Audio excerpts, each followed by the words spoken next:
She spent 8 years in the shadows, writing strategies, saving millions, building an empire, while her husband appeared in public with his young mistress. But the night she saw that message on his phone, everything changed, not because she fell apart, but because she finally woke up. This is the story of a woman erased from her own life, and how she returned to burn it all down. Like and comment the city you're viewing from so I know how far my story has progressed. And don't go anywhere, because you haven't seen anything yet. The message came through at 11:47 on a Tuesday night. Serena wasn't supposed to see it. She never looked at his phone. 8 years of marriage had trained her out of that particular instinct the way long captivity trains an animal out of trying the cage door. You stop testing what you already know is locked. But the phone had buzzed twice on the kitchen island while Clay was in the shower, and she'd been standing close enough that the screen lit up right in front of her face. No password prompt, just the message, glowing white against the dark counter. Can't wait for tonight. Finally, no more hiding me. Bianca. Serena stood very still. The shower ran in the other room. Steam curled faintly under the bathroom door. London spread itself out beneath the penthouse windows in 30 floors of amber light and black glass, indifferent as it always was to whatever happened at this altitude. She could hear the distant drag of traffic. She could feel the cold marble of the island under her fingertips.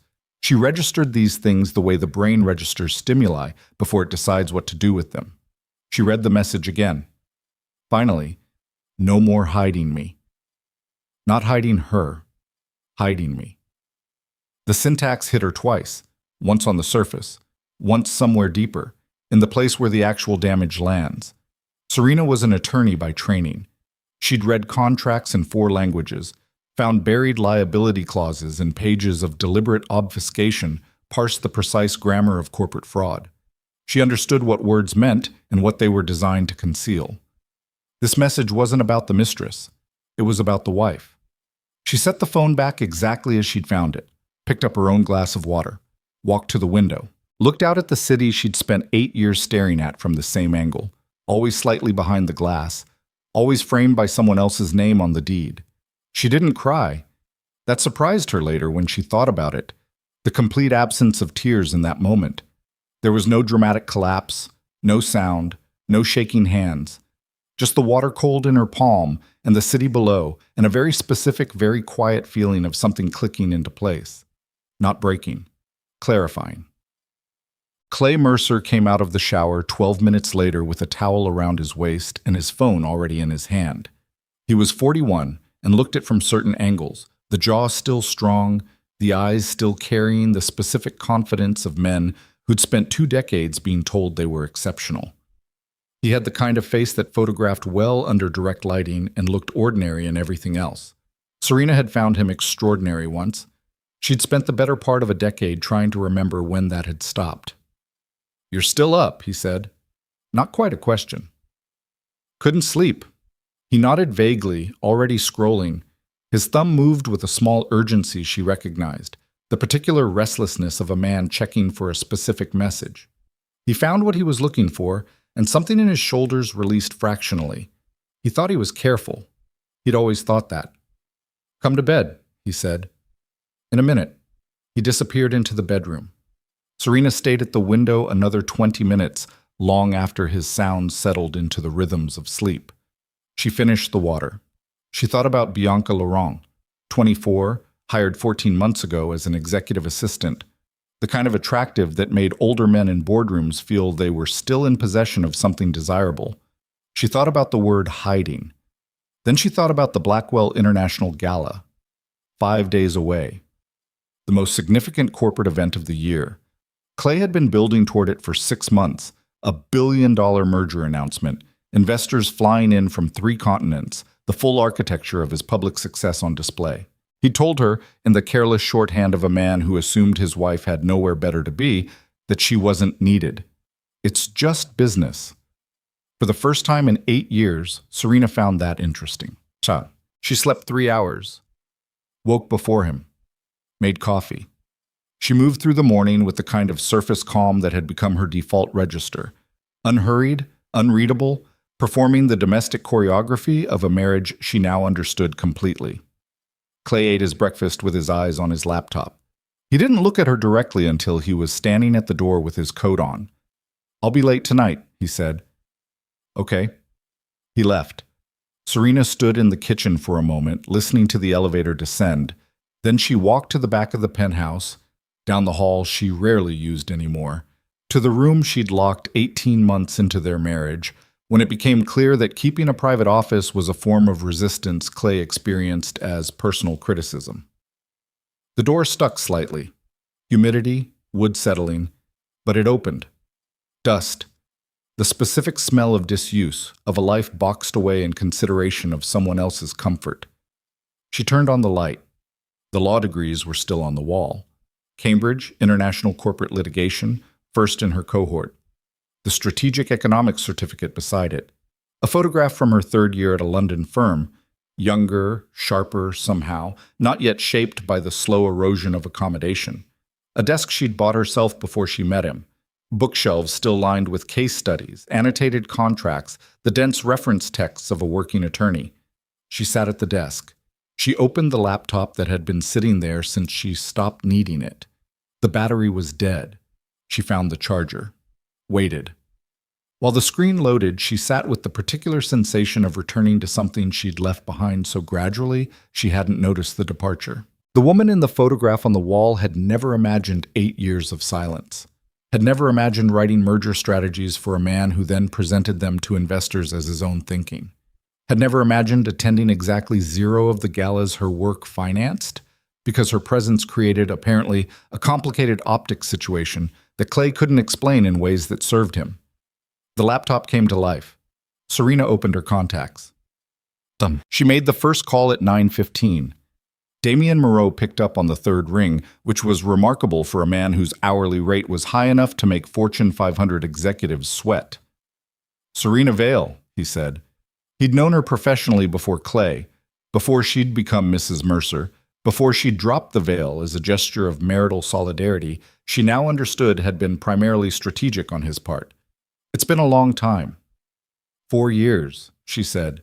"You need counsel." Not a question. Damien Moreau hadn't built his reputation by being slow. Divorce and asset recovery. There are offshore structures involved, probably shell companies. I'll need full documentation. A pause. She could hear him thinking, not hesitating, calculating. Timeline? Aggressive. There'll be complexities. "I'm familiar with the complexities," she said. "I helped design them." Another pause, this one carrying a different weight. Then, "Send me what you have. I'll clear next week." She thanked him and ended the call. The second call went to Evelyn Cross, who had spent 15 years becoming the single most connected event strategist in London's elite circuit. Evelyn knew who was attending every significant gathering 3 months in advance, knew the seating arrangements, knew who wanted access to whom and who was avoiding whom and what those patterns meant. More importantly, she owed Serena a favor, a significant one, the kind that didn't get discussed directly, but that both women understood without negotiation. "The Blackwell Gala," Serena said when Evelyn answered. "What about it?" "I need access, full access, and I need you to help me make an entrance." Evelyn was quiet for 3 seconds. "This is about Clay." "Yes." "How bad?"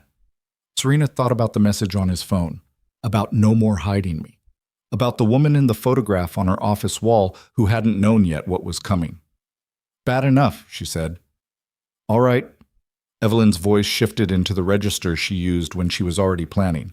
"I'll need 3 days and a complete wardrobe brief." "Who are you bringing?" "I'm working on that." The third call was the one she'd been sitting with since 4 in the morning, turning it over, examining it from angles, testing the edges of it the way you test a thing you're not sure you're ready to pick up again. She dialed anyway. It rang twice. "You vanished for 8 years," said Lucien Moretti. His voice was exactly as she remembered it, unhurried, precise, carrying that particular quality of men who had never needed to raise their voices because silence already belonged to them in every room they entered. "I did," she said, "and now you're calling." "Now I'm calling." A pause that was not uncomfortable. Outside the window, London continued its ordinary Tuesday indifference. "Tell me what happened," Lucien said. I found out I was the one being hidden. A longer silence, then, very quietly, "Tell me who did it." Serena looked at the law degrees on her wall, at the woman in the photograph who'd been 28 and formidable and hadn't known yet what accommodation costs when you keep paying it past the point of reason. "I will," she said. "But first I need to know if you're still in London." "I'm in London." "Then I'd like to meet." "What?" She spent the rest of the morning working. Not the careful, invisible work she'd been doing for 8 years. The background labor of a woman keeping another person's empire functional while he received the credit at industry dinners. This was different. She pulled financial records she'd had access to for years, the kind of access Clay had never thought to revoke because the idea of her using it had genuinely never occurred to him. He'd mistaken her deference for incapacity. That was always the specific failure of men like Clay Mercer. They confused someone choosing not to use their weapons with someone not possessing them. She built a document, clean, annotated, thorough. The offshore accounts established through the Cayman structures she'd helped architect in year 3 of the marriage, when Mercer Global was hemorrhaging and she'd spent 60 hours redesigning their liability exposure. The shell company network through Luxembourg that distributed acquisition financing in ways that kept regulatory attention fractured and confused. The Aldgate shipping acquisition, her strategy, his signature, the press release announcing his vision for European logistics integration. All of it documented, all of it traceable, all of it pointing directly back to Clay Mercer in ways that would be, to a competent financial investigator, entirely unambiguous. She compiled, organized, and saved 4 copies to separate secure locations. Then she took a shower, dressed carefully, and went to meet Lucien. The restaurant was 40 feet below street level in Mayfair, not listed publicly, not findable without an introduction, the kind of place that existed as a physical expression of the fact that certain people conducted their affairs outside the ordinary architecture of visibility. A man at the door who did not introduce himself led her through a corridor and into a private room that smelled of cedar and good wine. Lucien was already there. He was 51 now. The years had done what they do to men who live with sustained intensity, sharpened rather than softened, carved definition into what had already been decisive. He was not a large man physically, but he occupied space the way certain objects do, through density rather than volume. He stood when she entered. He didn't smile immediately, which she appreciated. The absence of performed warmth felt, under the circumstances, like respect. "Serena," he said. "Lucien." He waited until she sat before he sat. Old habit of his. She'd forgotten it until now, how he'd always managed to make courtesy feel less like manner and more like intention. A server appeared briefly, then vanished. 8 years, he said. "I know. I looked for you. After the first year." She knew that too. She'd known it at the time.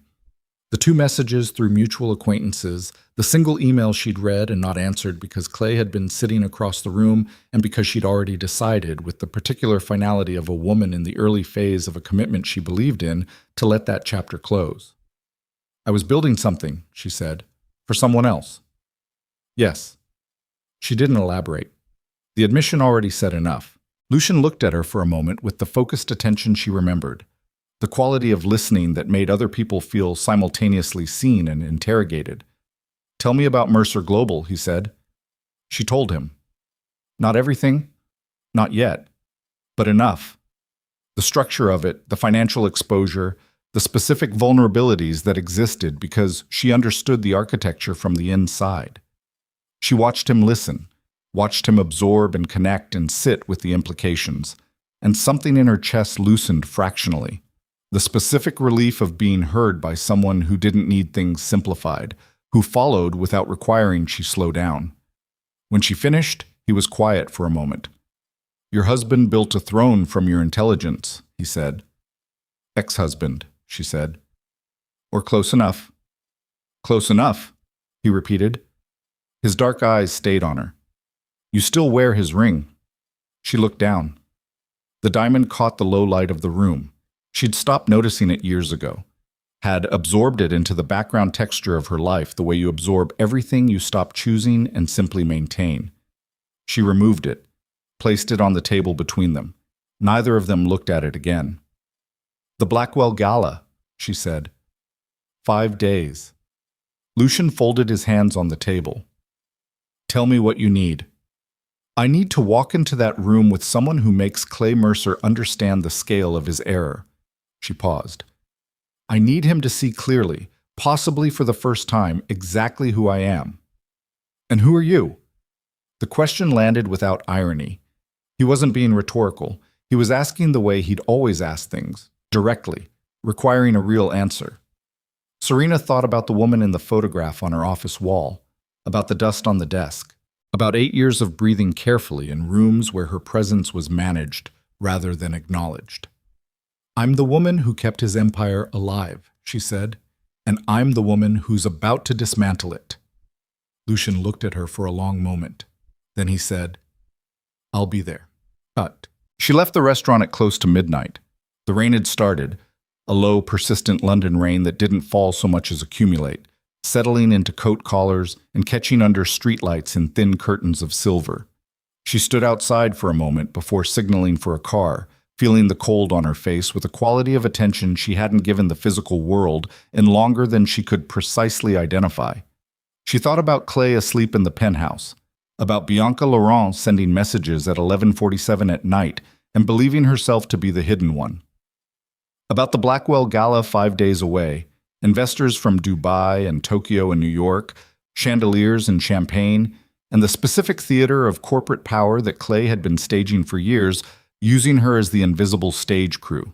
She thought about Lucienne, saying I'll be there in the voice of a man who understood that promises were only useful if you kept them. She thought about the files on 4 separate drives, clean and damning and waiting. She got in the car. When she arrived back at the penthouse, Clay was asleep.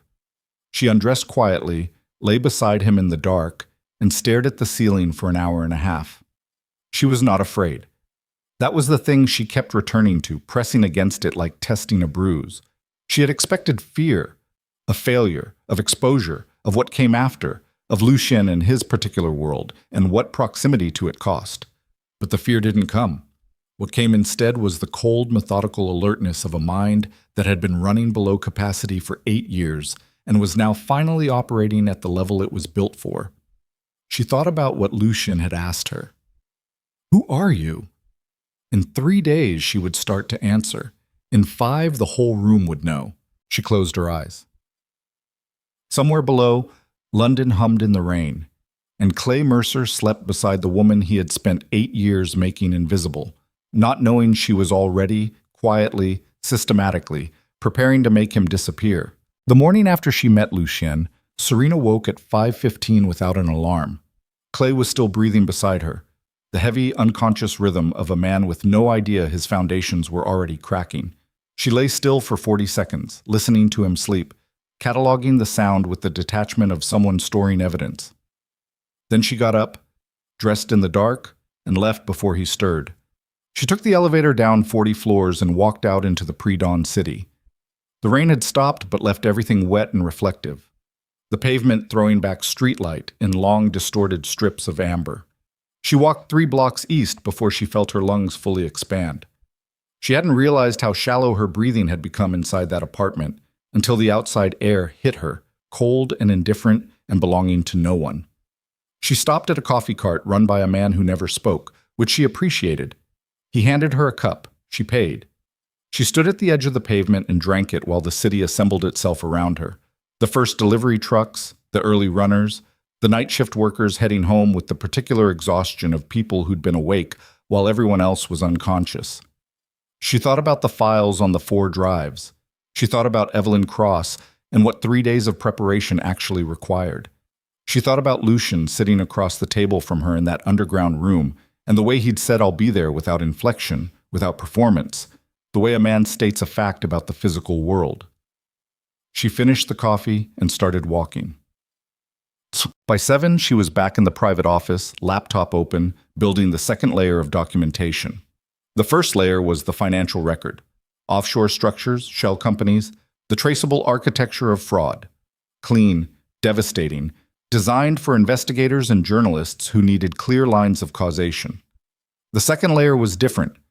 It was the record of authorship, Emails she'd written under her own name that Clay had forwarded to investors without credit, describing her analysis as his team's research.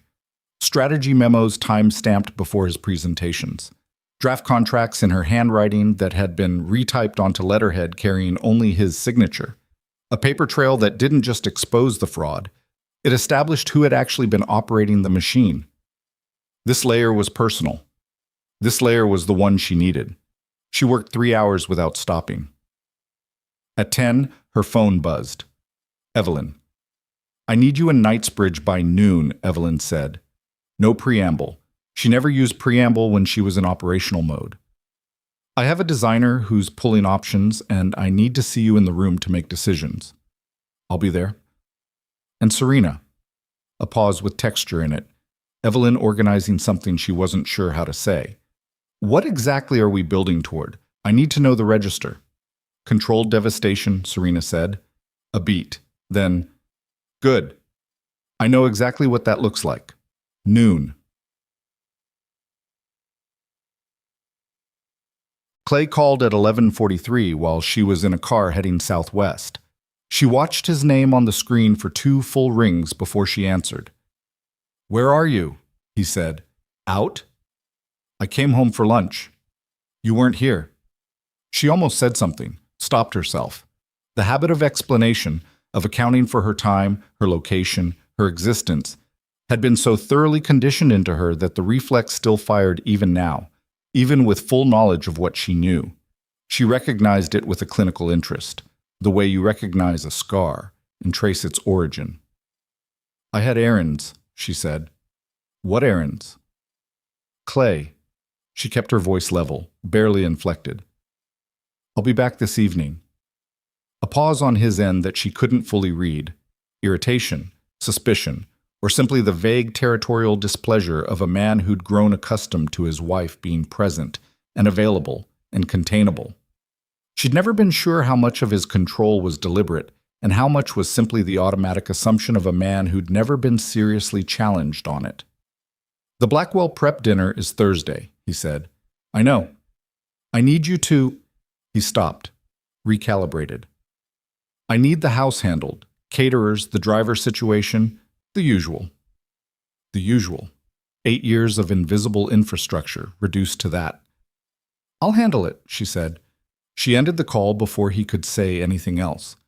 The car moved through Knightsbridge traffic and she watched the pedestrians on the pavement outside without really seeing them, feeling the specific cold of a decision already made and now only in the process of execution. Evelyn Cross was 53 and looked 44, which was partly genetics and partly the result of operating for 30 years in environments where appearance was leverage, and she'd long since decided to be serious about her leverage. She ran her consultancy from a Georgian townhouse that smelled of fresh flowers and machine-brewed espresso and the kind of deliberate calm that cost significant money to maintain. She met Serena at the door without the social performance most people required. "You look tired," she said. "I slept 3 hours." "That tracks." She stood aside to let Serena in. "The designer's in the back. I've been briefing her on parameters." "What parameters did you give her?" "I told her we were dressing a woman who was walking back into a room that had tried to erase her." Evelyn closed the front door. "I said the effect needed to be—" She paused, selecting carefully. "Irreversible." Serena looked at her. "That's accurate," she said. The designer was a quiet Portuguese woman named Clara, who communicated mostly through the precise language of fabric and silhouette, which Serena found preferable to conversation. 3 hours. Multiple options. Clara pulled, pinned, assessed, discarded, returned to 2 choices, and eventually arrived at 1. Black velvet, architectural shoulders, a cut that was neither aggressive nor soft, but existed in the specific register of a woman who understood exactly what she was doing in every room she entered.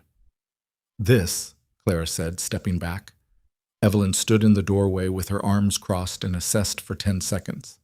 "Yes," she said. Serena looked at herself in the standing mirror.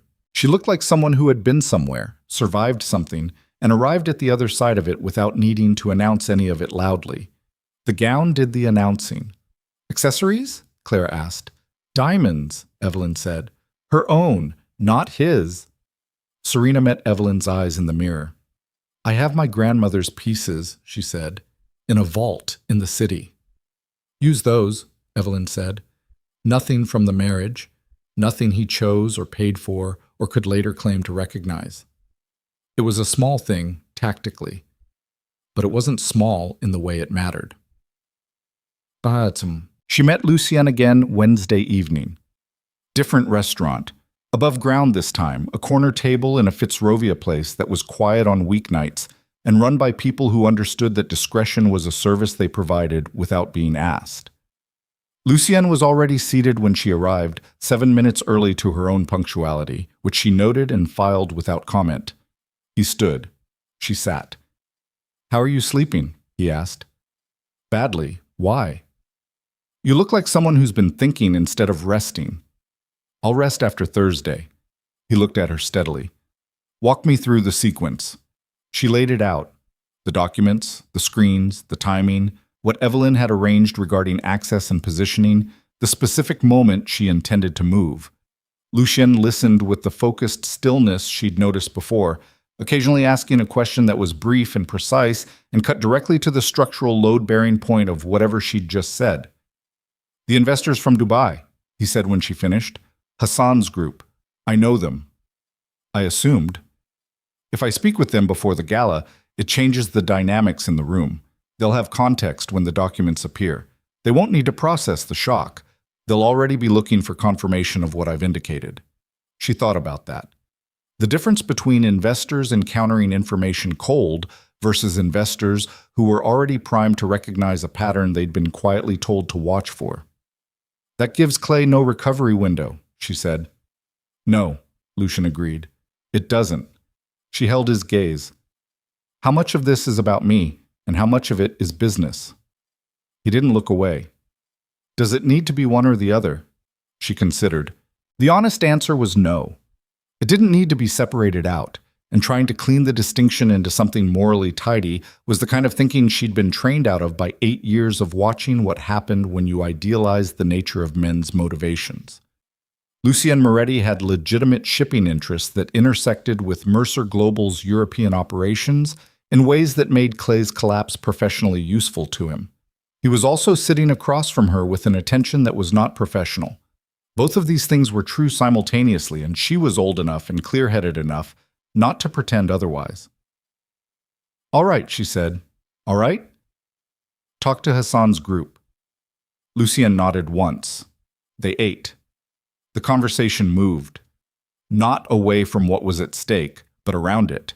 The way two people who are both fluent in high-stakes situations give each other room to exist outside of the immediate crisis for an hour.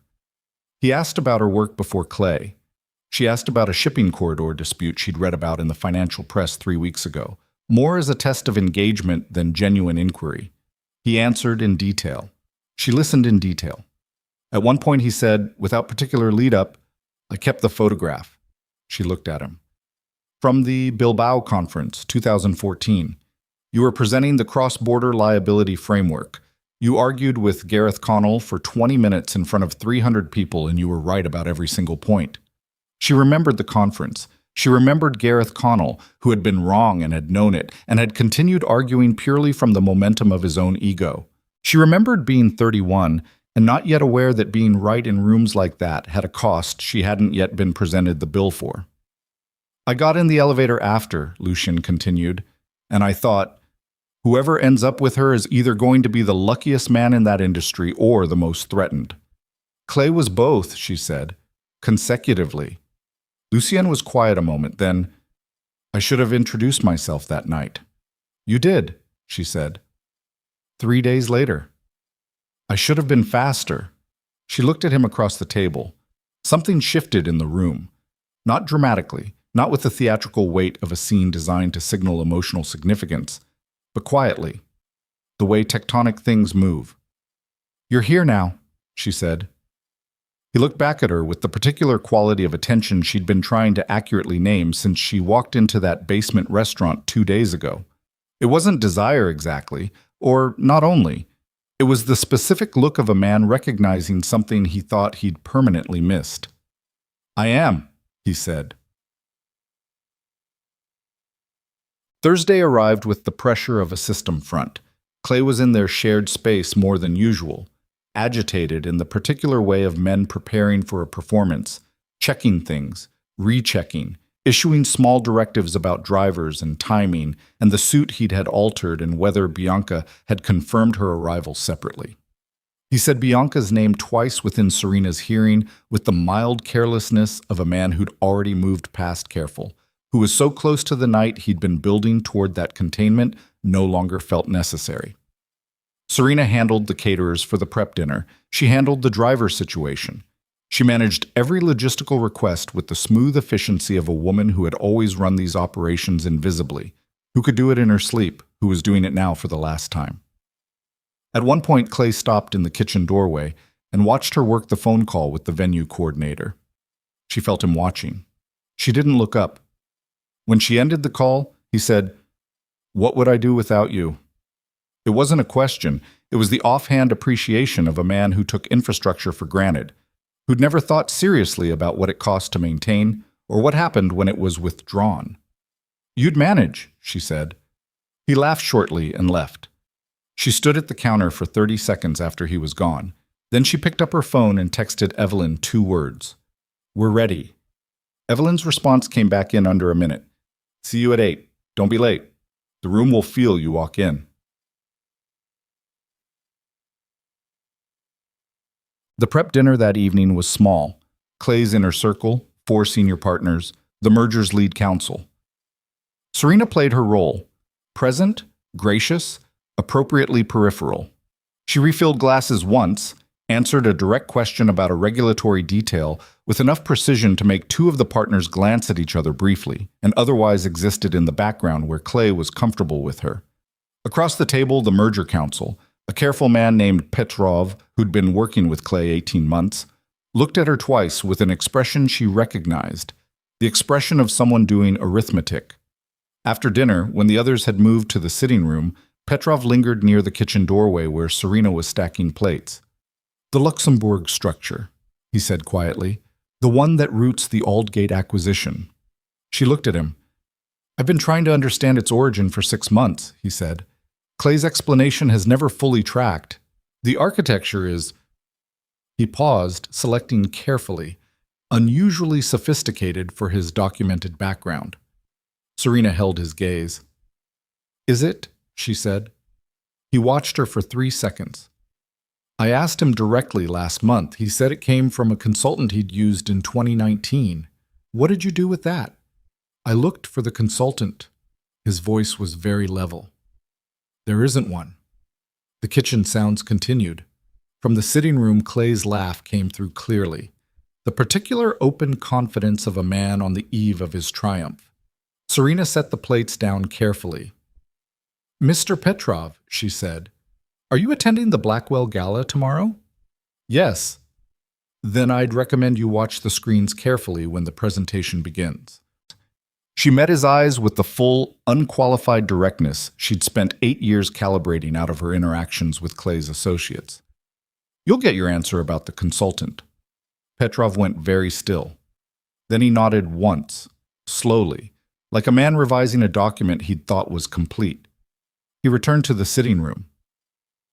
Serena finished stacking the plates, wiped the counter clean, and allowed herself privately, in the empty kitchen with no audience and no performance required, a single long exhale. Tomorrow. Friday morning. Serena was out of the penthouse by 7, a bag packed with the gown, her grandmother's diamonds in a velvet case, and everything she needed to not return. She'd spent 2 hours the previous night removing her personal documents, passport, the Cambridge certificates, financial records in her name, the few physical objects she genuinely wanted, in 3 quiet trips to the car without Clay noticing, which was not difficult because Clay had stopped noticing her movements years ago. She went to Evelyn's. The townhouse had been converted into something between a preparation suite and a war room for the day.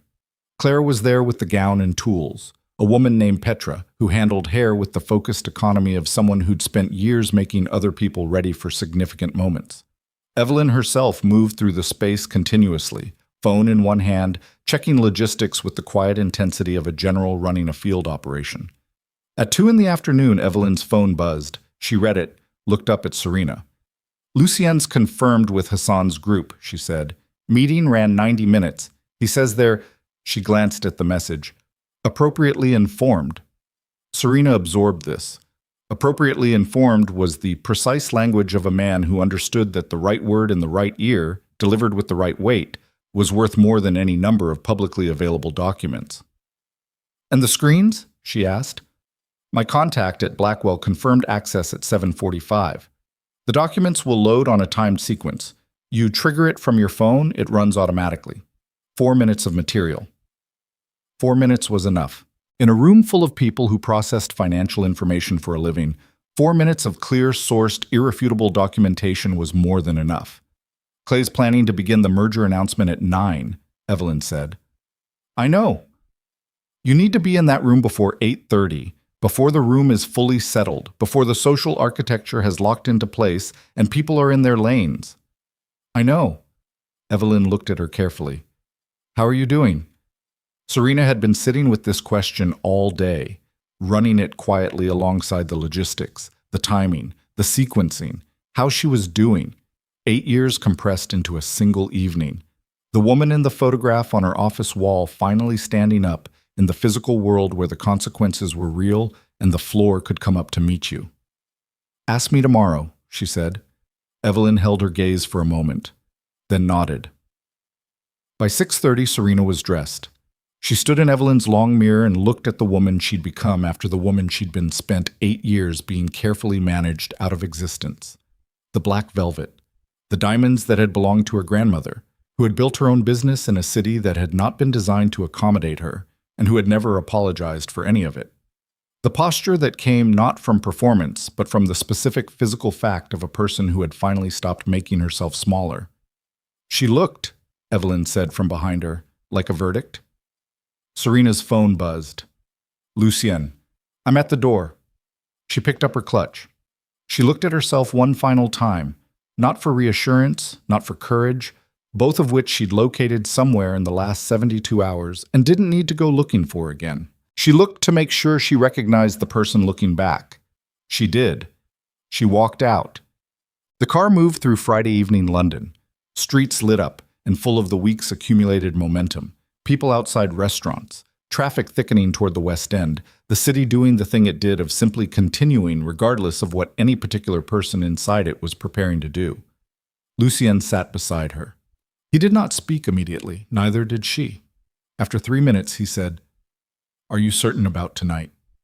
Yes. Because once we walk into that room together, it becomes permanent, she said. I know. Not just professionally. Everything I am, my name, what comes with it, what it costs, that becomes part of your life. She turned to look at him. In the passing streetlight, his face was composed, unreadable to most people. But she'd spent 2 days watching him closely enough to catch the thing running just beneath the surface of it. Not anxiety, not doubt, but the specific tension of a man who was asking a real question and wanted a real answer. I'm not walking in there with you because I need protection, she said. I know that. And I'm not doing this to replace one structure with another. I know that too. Then why are you asking? He was quiet for a moment. Outside, the city continued. Because the last time you made a permanent decision about your life, he said, you disappeared for 8 years. And I need to know. He stopped briefly, the closest she'd seen him come to something unguarded. That this time you're choosing what you're moving toward, not just what you're moving away from. The car slowed at a junction. Red light. Serena looked at the side of his face, at the city reflected in the window behind him, at the pale velvet case in her lap containing her grandmother's diamonds. She thought about what she was moving toward, her name on a company, her name in print, in contracts, on the work she'd been doing under someone else's signature for the better part of a decade. The specific feeling of the office chair in her private room before Clay taught her to stop sitting in it.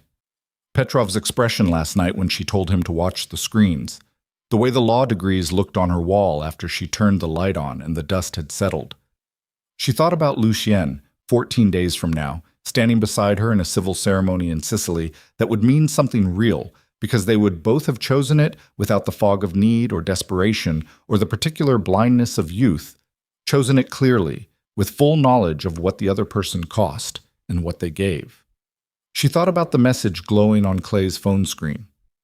Finally, no more hiding me. The light changed. I'm choosing what I'm moving toward, she said. Lucien looked at her.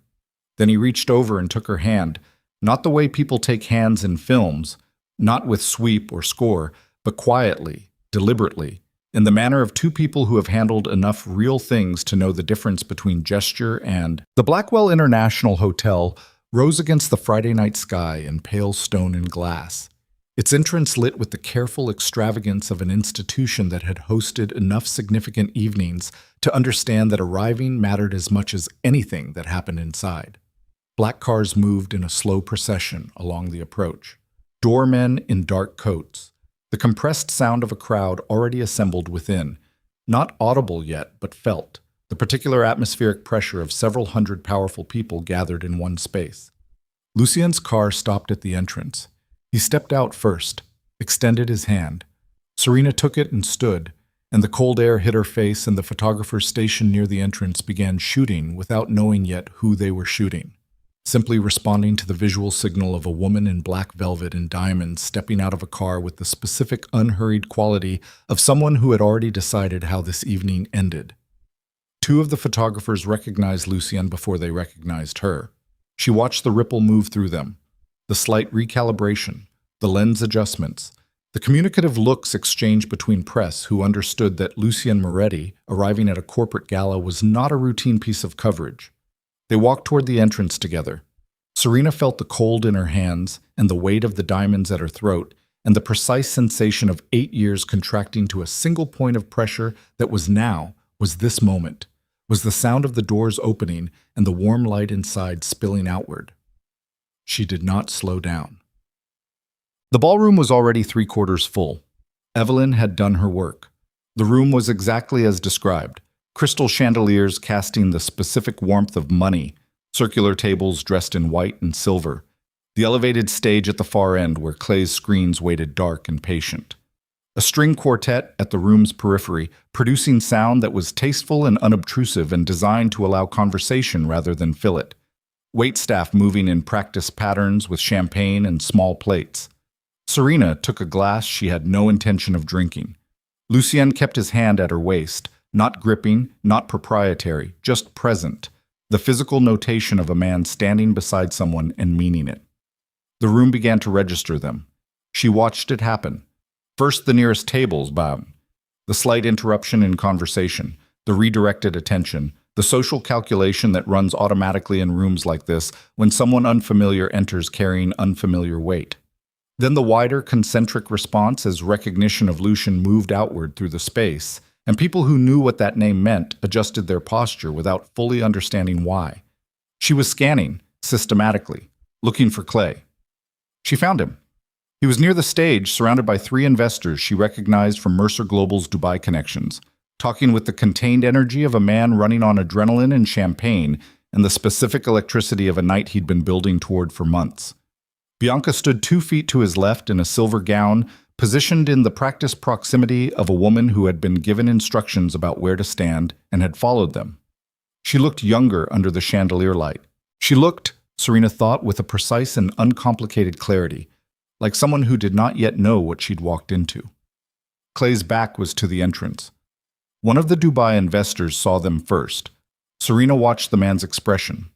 Khalid Hassan, 58, with the careful eyes of someone who had spoken to Lucien that afternoon and arrived tonight preloaded with context. His attention moved from Lucien to Serena to the space between them. He said something to the man beside him. That man turned. The turn was the first crack in the room's surface. Clay felt it, the specific social physics of a group's attention redirecting, and turned himself. She watched his face find her across the room. The sequence was readable. Initial confusion, the 3-second processing delay of a mind encountering something it hadn't modeled for, and then the recognition, and then, because Clay Mercer was not a stupid man, merely a limited one, the beginning of the calculation, incomplete and too late. His eyes moved to Lucien. His face changed. He excused himself from the Dubai investors with a gesture that was meant to look casual and didn't. Bianca tracked him, confused. He crossed towards Serena, moving through the crowd with the controlled urgency of someone trying not to appear urgent, and the crowd parted for him slightly less than it had for Lucian, which was a small thing and precise. He stopped 4 feet in front of her. Serena. His voice was low, controlled. "What are you doing here?" "I was invited," she said. "By whom?"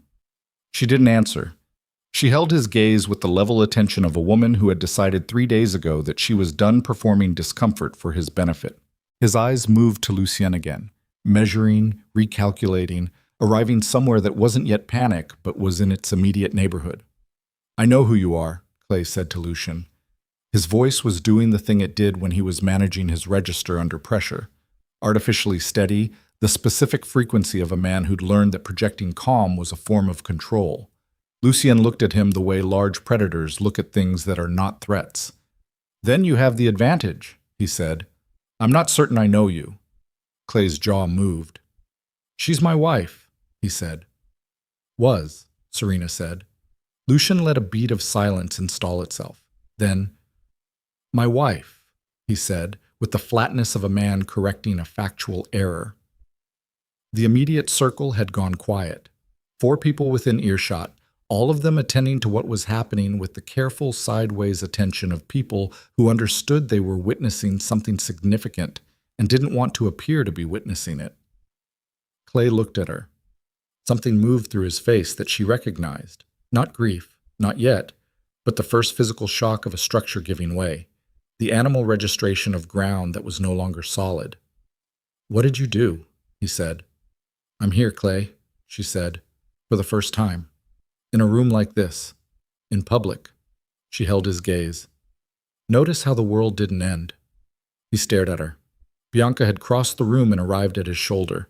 She looked at Serena with the specific expression of a young woman who had been told one version of a story for 14 months and was now encountering evidence that suggested significant revision.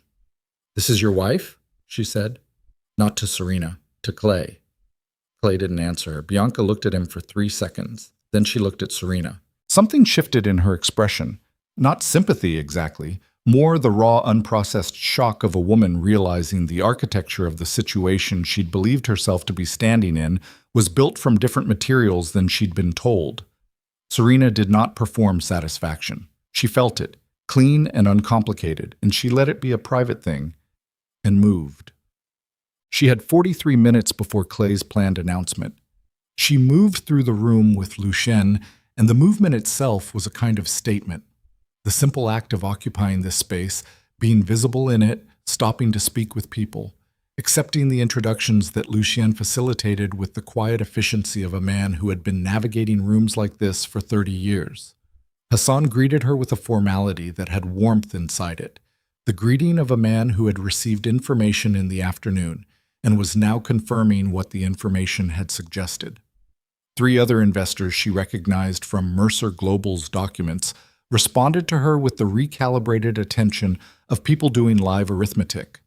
At one point, she detached briefly from Lucien and crossed to the far side of the room where Petrov was standing alone with a glass of water and the expression of a man waiting for something to begin. "Counsel," she said. "Mrs. Mercer." He caught himself immediately. Looked at her. "Vale," she said. "Serena Vale." Petrov absorbed this without visible reaction, which told her he'd already been doing his own quiet preparation. "The screens," he said quietly. "What time?" "After 8:30. Before his announcement." "The documentation. Is it sourced?" "Thoroughly." He nodded once. He looked across the room to where Clay was standing, back in position near the stage, attempting the appearance of composed confidence and not fully achieving it. Then he looked back at her. "I want to be on record," Petrov said quietly, "that I raised concerns internally 6 months ago about the Luxembourg structure's provenance." "Were those concerns documented?" "Internally, yes." "Then they'll be relevant," she said. She left him and returned to Lucien. At 8:27, she took out her phone. She opened the application Evelyn's contact had configured. A simple interface, single button, timed 4-minute sequence, loaded and waiting. She had tested it twice yesterday. It was ready. She looked at the stage. The screens were still dark. Clay was moving toward the stage steps, exchanging last words with his event coordinator, straightening his jacket. Bianca had repositioned herself at a table near the stage, visible but no longer attached to his arm. Some conversation had happened between them in the past 40 minutes. Serena didn't know its content, but Bianca's expression now was a different material than it had been at the entrance. Lucian stood at her shoulder. "Ready?" she said. "Whenever you are," he said. She pressed the button. Beat the call. The screens lit up. Not all at once. The sequence had been designed with the specific timing of a document that wanted to be read, not simply encountered. The first image was simple, a corporate filing. Mercer Global Logistics, registered Luxembourg subsidiary, 2019. Standard enough in appearance. Half the room glanced at it with the mild interest of people assuming it was the beginning of Clay's merger presentation, ahead of schedule. Then the second slide, offshore account routing, Cayman Islands structure, transfer records, numbers with dates and corresponding company registrations that did not, for anyone who knew how to read them, align with legitimately documented revenue streams. The room's ambient noise dropped by half. Clay had reached the stage steps. He turned. She watched his face process the screens. The third slide, Shell Company Network, Luxembourg to Cyprus to a Delaware holding company whose beneficial ownership was registered under a name that any competent investigator would trace back to Clay Mercer inside of 4 hours. The fourth slide, authorship records, emails, time-stamped, strategic memos, a contract draft in her handwriting beside the final version carrying only Clay's signature, displayed side by side with no commentary, requiring none. The room noise dropped to near silence. Clay came off the stage steps. His face was no longer doing the controlled frequency management she'd seen earlier. He was past that register now and into something raw, something physiological. The color change in his skin, the particular stillness of a man whose body had registered catastrophe before his mind had finished processing it.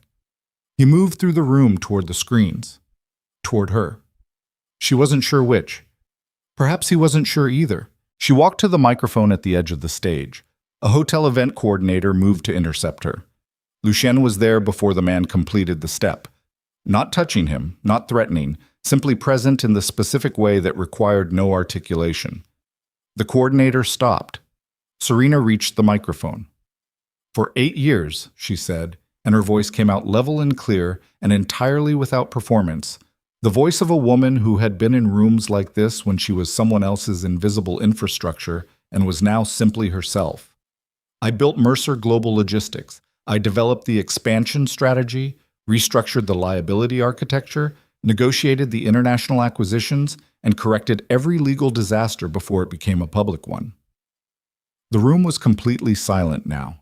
She could hear the ventilation system. She could hear her own heartbeat, steady and unremarkable. "I did all of this without credit, without public acknowledgement, and without the basic professional dignity of being permitted to exist in the rooms my work was financing." She paused. Not for effect. To breathe. "That ends tonight." The journalists who had been stationed at the room's periphery were moving now, cameras up. The social media machinery already in motion, she could feel it in the way people were reaching for their phones. Clay reached the stage. "Stop!" His voice cracked on the word. Not loudly. The crack was internal, a structural fracture in the register he'd spent 30 years building. "Serena, stop this!" He grabbed her arm. The room registered the touch. Lucien moved. One step. No rush. The absolute unhurried certainty of a man who has never needed to hurry because the outcome of his movement is not in question. He put himself between Clay's grip and Serena's arm, and Clay released her not because of force, but because of the specific quality of being looked at by Lucien Moretti at close range in a room that was watching. Clay stepped back. He was breathing hard. "You're destroying me," he said, low, ragged. "No," she said. She stepped back from the microphone because she was done with it. She'd said what needed saying, and the screens were finishing the rest. I'm revealing you. Those are different things. You did the destroying years ago. Bianca was standing near the stage. She had gone very still, the specific stillness of a young woman recalculating everything she thought she understood about the environment she'd been operating in for 14 months. She looked at Clay with an expression that had moved past confusion into something colder and more adult. You told me she was out of the picture, she said. Clay looked at her. He couldn't speak. You said the company was yours, that everything was yours. Bianca, you used me, she said, flat. You stood me up at things and told me it was because you were protecting me, and the whole time... She stopped. She looked at Serena. She looked back at Clay. The whole time you were just hiding her. The room heard this, every word of it. Clay opened his mouth and nothing came out. The specific failure of a man whose entire architecture of performance had been built on an audience that believed the version he was selling, and that audience was now in possession of different information. Serena watched him. She felt, not triumph, not the clean voltage of revenge she'd expected, something quieter and more complicated. The specific sensation of a thing that has been wrong for a long time being finally correctly named. Then her phone buzzed. She looked at it. Evelyn. There's a problem. Call me, now. She moved to the corridor outside the ballroom, away from the cameras and the noise and Clay's deteriorating public humiliation that was now running without her management. Lucy Yen followed. She dialed. Evelyn answered before the first ring completed. Talk to me, Serena said. Damien called 20 minutes ago. Evelyn's voice was stripped of its operational composure. This was new. In 2 days of high-pressure logistics, Evelyn Cross had not sounded like this. There's a counterfiling. Serena's hand tightened on the phone. What counterfiling? Clay's attorneys filed this afternoon, 3 hours ago. A pause. A beneficial ownership claim. Against you personally. They're arguing that the offshore structures, the ones you helped design, make you a liable co-architect of the fraud, not just a witness to it. The corridor was carpeted and quiet and very bright under its overhead lighting. That's not legally, she started. Damien says it's not winning litigation, Evelyn said, but it doesn't need to win. It needs to create enough ambiguity to muddy the documentation you just put on those screens, to make it look like a personal grudge from a co-conspirator rather than an exposure from a victim. Serena stood completely still. There's more, Evelyn said. Tell me. The attorney who filed it, Hargreaves, Clay's corporate counsel, he filed it using documentation. Another pause. Using documentation that came from a source inside Damien's office. The corridor was very quiet. Damien's office, Serena repeated. Someone shared your files, the ones you sent him Wednesday morning. Someone in his team. Evelyn stopped. Serena. Someone told Clay's attorneys exactly what you were planning. They've had 48 hours to prepare. She processed this.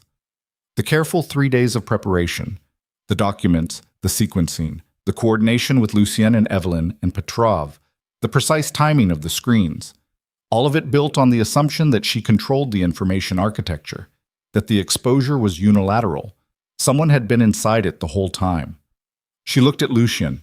He read her face before she spoke. She watched him reading it, the slight change around his eyes, the quality of attention sharpening into something operational. Someone talked, she said. His expression didn't shift dramatically. He absorbed the information the way he absorbed all significant information, immediately, without the shock response that required time to recover from. Who did you tell? He said. Damien. Evelyn. You. She paused. Petrov. Last night. What exactly did Petrov know? She thought about the kitchen doorway, the quiet conversation, what she'd said. Watch the screens, you'll get your answer.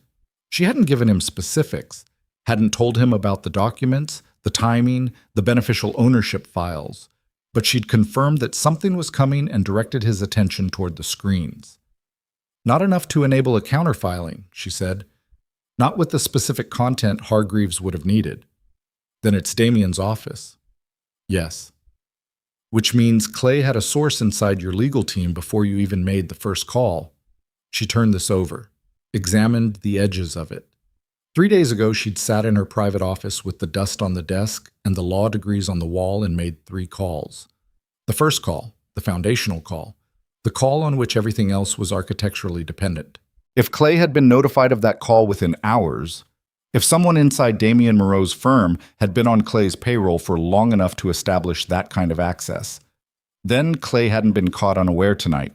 He'd been managing tonight, the collapse in the ballroom, the public humiliation, Bianca's visible betrayal, all of it running according to Serena's plan, because Clay had allowed it to run, knowing that in the morning, with the counterfiling active and her documents repositioned as the work of a co-conspirator rather than a victim, the legal narrative would fracture into the specific ambiguity that kept expensive litigation alive for years.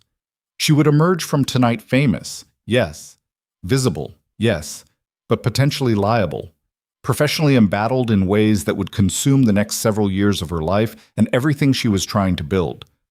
Not destroyed, neutralized. The door at the end of the corridor opened. A journalist she didn't recognize looked in, assessed the situation, retreated. Through the door she could hear the ballroom, the volume of several hundred people in the middle of an event that had departed significantly from its programming. Lucien said, "Hargreaves filed 3 hours ago." "Yes?" "What time did you send materials to Damien's office?" "Wednesday morning, 7:15. So they had 53 hours. He was thinking. She could see him thinking, the specific quality of a mind moving rapidly through structures and consequences. The filing was designed to land after the screens went live. Yes, after the public exposure was already done and couldn't be retracted. Which means Clay knew tonight would happen. He let it happen.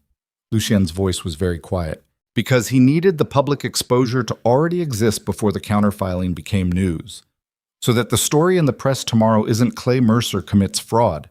Its estranged wife and organized crime figure stage elaborate revenge, counterclaims of co-conspiracy filed. The precision of it landed in her chest like cold water. She had planned a public execution. Clay had planned to survive it by making her the story. "He knew," she said. Not a question. "He's known since Wednesday." She stood with this for 10 seconds, the carpeted corridor, the sound of the ballroom behind the door, the specific cold of a plan that had been clean and thorough and built with care and had been read from the inside by the person it was meant to destroy.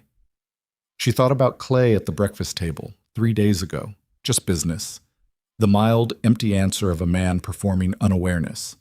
She'd believed him performing unawareness because she'd needed him to be unaware, because the plan required it. She'd made an assumption, she who had built her entire professional identity on not making assumptions. She looked at Lucien. "I need Damien," she said. "I'll have him here in 40 minutes. And I need to know who in his office." "Yes?" "And Lucien." She held his gaze. The corridor light was very bright and she was aware of how she looked in it. Not the controlled, prepared woman who had walked into the ballroom an hour ago, but something raw, something that had been hit in a specific place and was still registering the impact. If Clay walks out of tonight with a viable counter-narrative, everything we put on those screens becomes contested. The investors retreat to wait and see. The banks hold.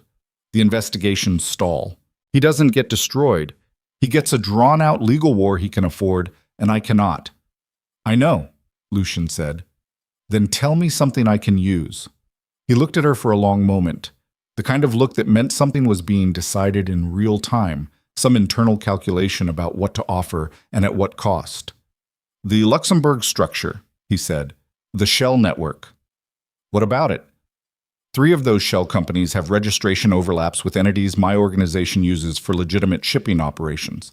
He said this with the specific neutrality of a man stating a fact that has significant implications and is choosing not to perform his feelings about it. "I was aware of the overlaps when you first designed the structure. I said nothing because I had no reason to interfere, but it means that if Clay's attorneys pull those registration chains thoroughly, they'll find a connection to you," she said. "A documentable one." She absorbed this. "You knew this 3 days ago," she said. "Yes." "When you agreed to help?" "Yes." She looked at him. The bright corridor, the sound of the ballroom, The 53 hours in which Clay had been reading everything she built. "Why are you telling me now?" she said. "Because you need to know the full map," he said. "Not the version I'm comfortable with, the version that's true." She held this, held him in her vision. The man who had said, "I should have been faster," who had taken her hand in the car with the specific weight of someone meaning it, who was standing in this corridor telling her a thing he didn't have to tell her because she needed the truth more than he needed the comfortable version. "The connection," she said. "Can it be used against you?" "Against me?" A fractional pause. "No. My attorneys would manage it inside a week. It's not clean enough for prosecution. But if Clay's attorneys surface it to the press, then the story acquires a different shape." His voice was steady. "Mercer fraud becomes Mercer-Moretti entanglement. It's not accurate, but accuracy is secondary to narrative in the first 48 hours of press coverage." She pressed her fingers against her mouth. 1 second. 2. She had walked into this evening with a plan built on clean documentation and controlled timing and the assumption that she held the information architecture.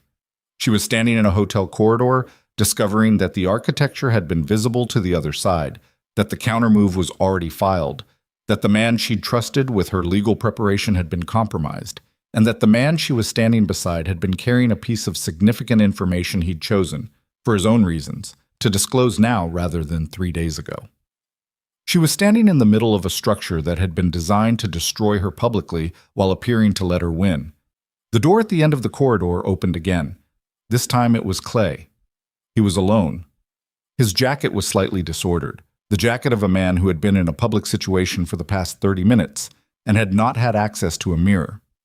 His face had moved past the initial shock register and arrived somewhere harder, somewhere that Serena recognized as the face he showed in private when the performance resources ran out. He looked at her. He looked at Lucien. He said nothing for 3 seconds. Then he looked back at Serena, and his voice came out quiet and entirely stripped of its social infrastructure. "Hargreaves filed 3 hours ago," he said. "You should know that." "I know," she said. Something moved through his face, surprise perhaps, that she already knew, that the information hadn't landed as the blow it was. Something moved through his face, surprise perhaps, that she already knew, that the information hadn't landed as the blow it was designed to land as. He recalibrated in real time, the way a man recalibrates when the move he's rehearsed turns out to have been anticipated. He looked at Lucien again. "You should leave," Clay said. Lucien looked at him with the specific quality of a man for whom being told to leave a room was a category of statement that had no operational meaning. He said nothing. Clay looked back at Serena. "We need to talk," he said. "Privately." "No," she said. "Serena, whatever you're about to say, you can say in front of him." She kept her voice level. Not cold, colder than cold, the temperature past cold where things simply stop moving. "We're done with private conversations." Clay's jaw tightened. He looked at the space between them and did the calculation of a man who understood his options had been narrowing since the screens went live and were still narrowing and would continue to narrow until he found a way to reverse the direction. "Hargreaves has documentation," Clay said. "Your signature is on 3 of the offshore instruments." "As corporate counsel to your firm," she said, "in an advisory capacity, fully documented." "The filing argues otherwise." "The filing is wrong." "The filing will take 2 years to disprove," he said. 2 years of your name attached to financial fraud allegations.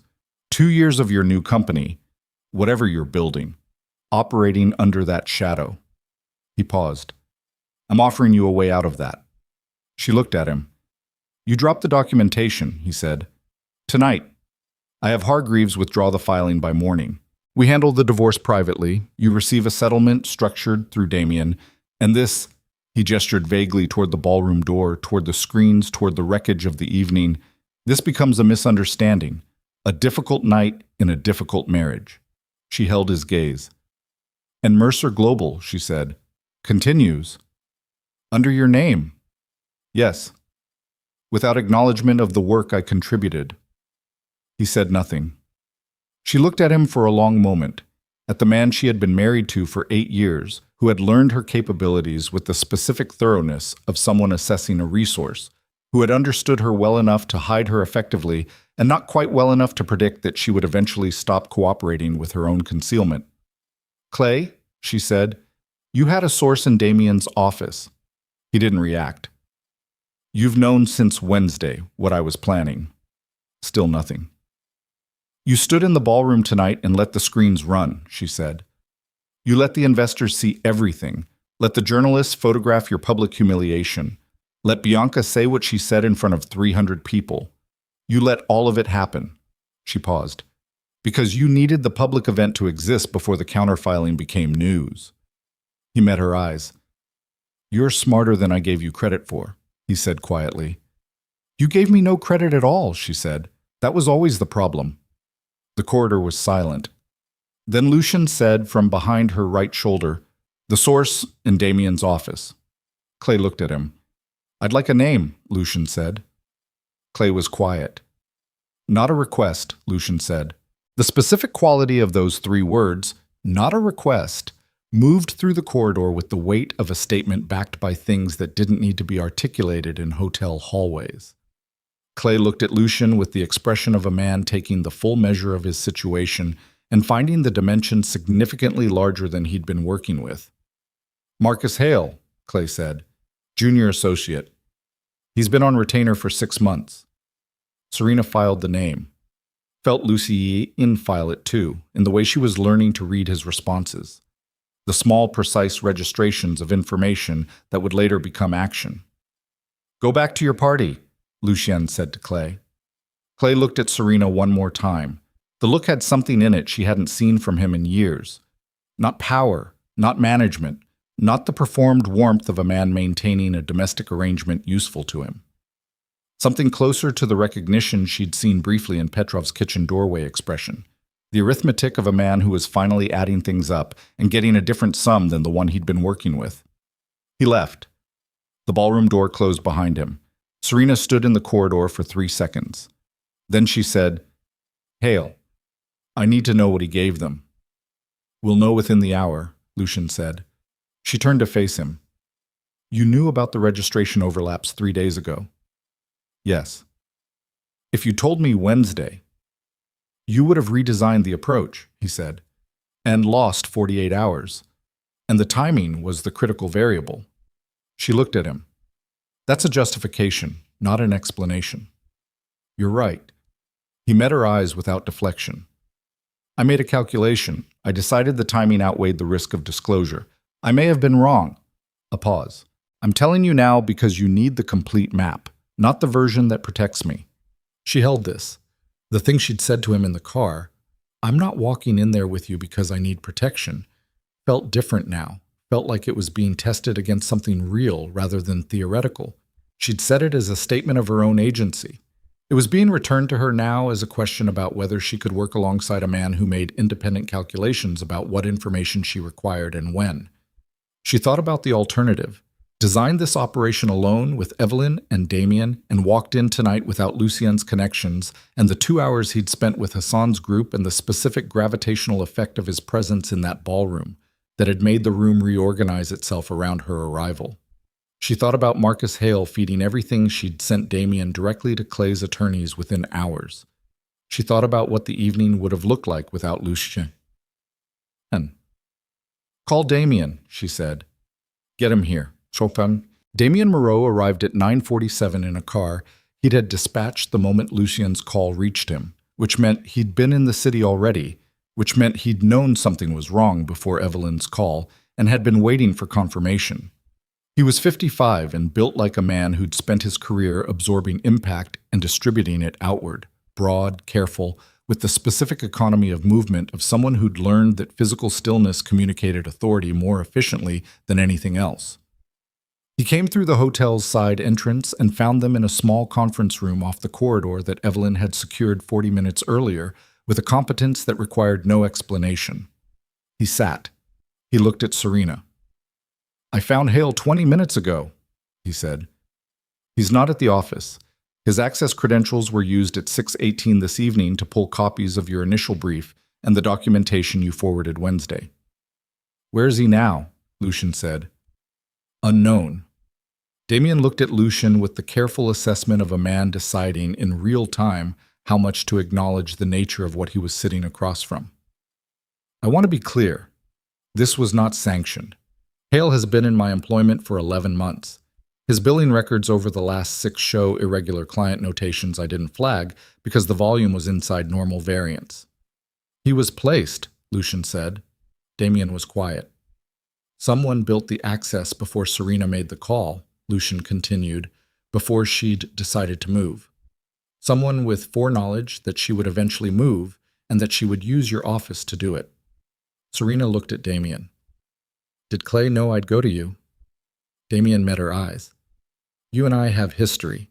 Anyone who knew you professionally before the marriage would know that in a crisis requiring corporate litigation expertise, I was the logical first call.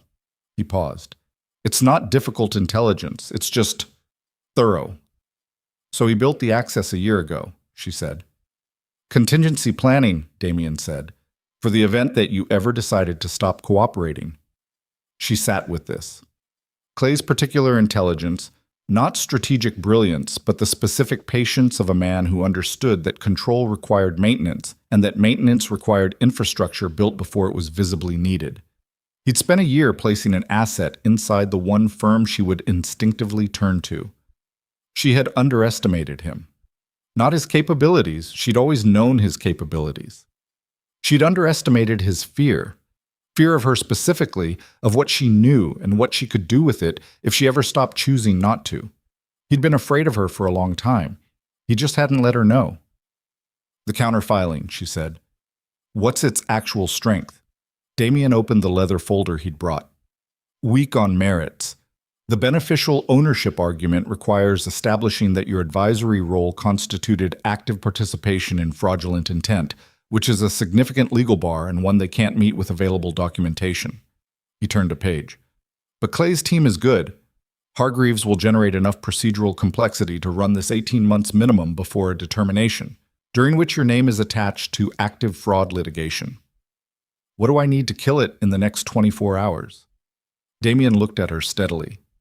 Something that makes the counterfiling politically non-viable. Not legally. Political viability is faster and harder to fight. He paused. If Hargreaves personally becomes the story rather than the filing loses its forward momentum. Attorneys don't like being news. Lucian said, Hargreaves has been Clay's counsel for 9 years. Yes? 9 years of Clay Mercer's legal architecture. Lucian's voice was very quiet. Which means 9 years of the same offshore structures, the same shell network, the same acquisition irregularities, all passing through Hargreaves' review. Damien looked at him. A counsel who signs off on fraudulent structures for 9 years, Lucian continued, is not a passive instrument. He's a participant. That would require documentation, Damien said. I have documentation, Serena said. Both men looked at her. She'd built the second layer, the authorship record, the emails, the time-stamped strategy memos. But the document compilation she'd done in the 3 days of preparation had pulled from 8 years of file access, and 8 years of file access included the legal correspondence archive, including the correspondence between Clay and Hargreaves regarding the Luxembourg structure in 2019, including 2 emails in which Hargreaves had been explicitly briefed on the beneficial ownership arrangements and had provided written guidance on how to maintain deniability while keeping them operational. She'd pulled those emails as background context. She hadn't focused on them because they hadn't been her primary target. She looked at Damien. If Hargreaves received written disclosure of the fraudulent intent and provided active guidance on concealment, is that obstruction and accessory liability? Damien said immediately. At minimum. Can you use it to get the counterfiling withdrawn? If the emails are as explicit as you're describing, and I review them tonight, and I contact Hargreaves directly with the specific language of what I'm holding. Damien paused, doing the calculation. He'll advise Clay to withdraw before 6 a.m. Because the alternative is the emails go to the financial authority investigation that's going to open in the morning, Lucian said. Yes, Damien said. Serena looked at Lucian. He looked back at her with the steady attention she'd learned to read in the past 4 days. The look of a man who was following her lead, and meant it. "I need to get to my drives," she said. "I have 3 external copies. One's in Evelyn's safe." "I'll have her bring it," Lucien said. He was already on his phone. Damien was writing, fast, efficient, the handwriting of a man who'd been taking operative notes in high-pressure rooms for 30 years. Serena sat in the small conference room under the fluorescent light that was less flattering than the chandeliers 40 feet away, and felt the shape of the evening rearranging itself around this new information. The plan had been breached. The original architecture had failed. Clay had seen it coming and prepared a counter that was designed to neutralize her without destroying her outright, to leave her alive but permanently contested, a footnote in a story that would be reframed as a vindictive wife and her organized crime husband staging a corporate ambush. She had 45 minutes, maybe less, before the press cycle metabolized tonight's ballroom footage and started looking for the counter-narrative Clay's team would begin feeding them. The conference room door opened. Evelyn, velvet case in hand, something else in her expression that Serena read immediately as further information. "The ballroom," Evelyn said. "What?" "Hassan's group left 20 minutes ago, all 4 of them." She set the velvet case on the table. Not discreetly, they said goodbye to the event host, collected their coats, and left as a unit. She paused. But before they left, Hassan spoke to 2 other investor groups. "I had someone close enough to hear fragments." "What fragments?" Lucien said. Evelyn looked at him. "He said the Moretti name made things cleaner for them, not more complicated. That the structural connection to your shipping operations actually provided a form of continuity they could work with if the Mercer situation resolved cleanly." Serena processed this. Hassan had spoken to Lucien that afternoon, had arrived tonight preloaded with context, as she'd planned. But the context he'd absorbed had included the registration overlaps, Lucien's legitimate shipping infrastructure touching the same shell network. And instead of reading it as contamination, he'd read it as an acquisition opportunity. A power transition rather than a fraud implosion. Mercer Global's European logistics network, currently exposed and legally vulnerable, potentially moving under Moretti umbrella infrastructure with Hassan's group as transition investors. She looked at Lucien. "You discussed more than Mercer's fraud with Hassan this afternoon," she said. Lucien met her gaze. "I presented options," he said. "In the event tonight's outcome required an alternative structure." "An alternative structure," she said. Flat. "Serena, you were already planning for the scenario in which the original plan failed." Her voice was controlled. "The specific control of a person managing something with significant kinetic energy. Which means you already knew, when we got in the car tonight, that there was a real possibility the counterfiling would compromise the clean outcome. I knew it was a risk. And you built a contingency." "Yes." She stood up, moved to the window. The conference room looked out onto a narrow internal courtyard, maintenance equipment, a service door, the working infrastructure of a building that presented a different face to the street. She stood there and breathed. In through the nose, 4 counts. Out. She was not angry at the contingency. The contingency was competent, and she would have done the same. What she was feeling was something more specific and harder to name. The sensation of operating in a situation where more than one person was making independent calculations about the architecture, and not all of those calculations were visible to her. She had been invisible for 8 years inside Clay's architecture. She turned around. "From this point," she said, to Lucien and Damien both, "nothing moves without me knowing. No calls, no contingency structuring, no conversations with Hassan or anyone else about what happens to Mercer Global's assets." She looked at Lucien directly. "I understand what you're doing. I understand why. But if this is going to work the way I need it to work, I need to be the one holding the map." Lucien looked at her for a moment. "All right," he said. "I need to hear that clearly." "You have it," he said. "No qualification, no addendum." She held his gaze 3 seconds, then she turned to Damien. "The Hargreaves emails are on the drive. I'll walk you through the archive structure. We find them, you review them tonight, and you call Hargreaves before midnight." "Understood," Damien said. "Evelyn." She looked at her. "What's happening in the ballroom?" "Clay is still there," Evelyn said, "attempting damage management. The press has his publicist cornered near the entrance. Bianca left 40 minutes ago. I'm told she got in a car and gave the driver an address in Paris. The screens have been switched off, but the footage is already on social." She paused. "There are people in that room who came here to do a business deal tonight and are now standing in the middle of what appears to be a corporate implosion. They're uncomfortable, and some of them are going to start asking questions publicly." "Let them," Serena said. "The more questions asked publicly tonight, the harder it is for Hargreaves to reframe the counterfiling as a clean legal maneuver rather than a desperate defensive response." She looked at the drive in the velvet case. "Open it," she said to Damien. He opened the case. She sat back down. They worked. The next 90 minutes were the most concentrated work she'd done since the 3-day preparation sprint. The file archive, the email threads, the specific 2019 correspondence between Clay and Hargreaves that was not ambiguous in its content, not interpretable from a favorable angle, not the kind of material an attorney wanted to find cited in a financial authority investigation bearing his name. Damien read with the focused speed of a man who'd reviewed thousands of hours of corporate documents and could assess significance in seconds. He marked 3 emails and a memorandum. He read them twice. Then he closed the laptop. "He'll withdraw," Damien said. "You're certain?" A senior attorney with this level of documented exposure, facing a financial authority investigation that's going to open in 8 hours regardless of his client's counterfiling? He picked up his phone. "He'll withdraw the filing, advise Clay to cooperate with investigators, and privately negotiate his own disclosure terms before anyone asks." "Call him now," Serena said. Damien looked at the time. Almost 11 p.m. He dialed without hesitation, which told her something about the kind of calls Damien Moreau made at 11 on Friday nights in the course of his career. It rang 4 times. Hargreaves answered. Damien's voice shifted registers. Not aggressive, not threatening. The voice of a man having a professional conversation about professional facts. He stated what he held, he stated its relevance, he stated the timeline. He said the words, financial authority investigation, and documented knowing participation in voluntary disclosure window in the same paragraph, and then he said nothing and waited. The silence on the other end lasted 11 seconds. "I'll call you back in 30 minutes, Hargreaves said.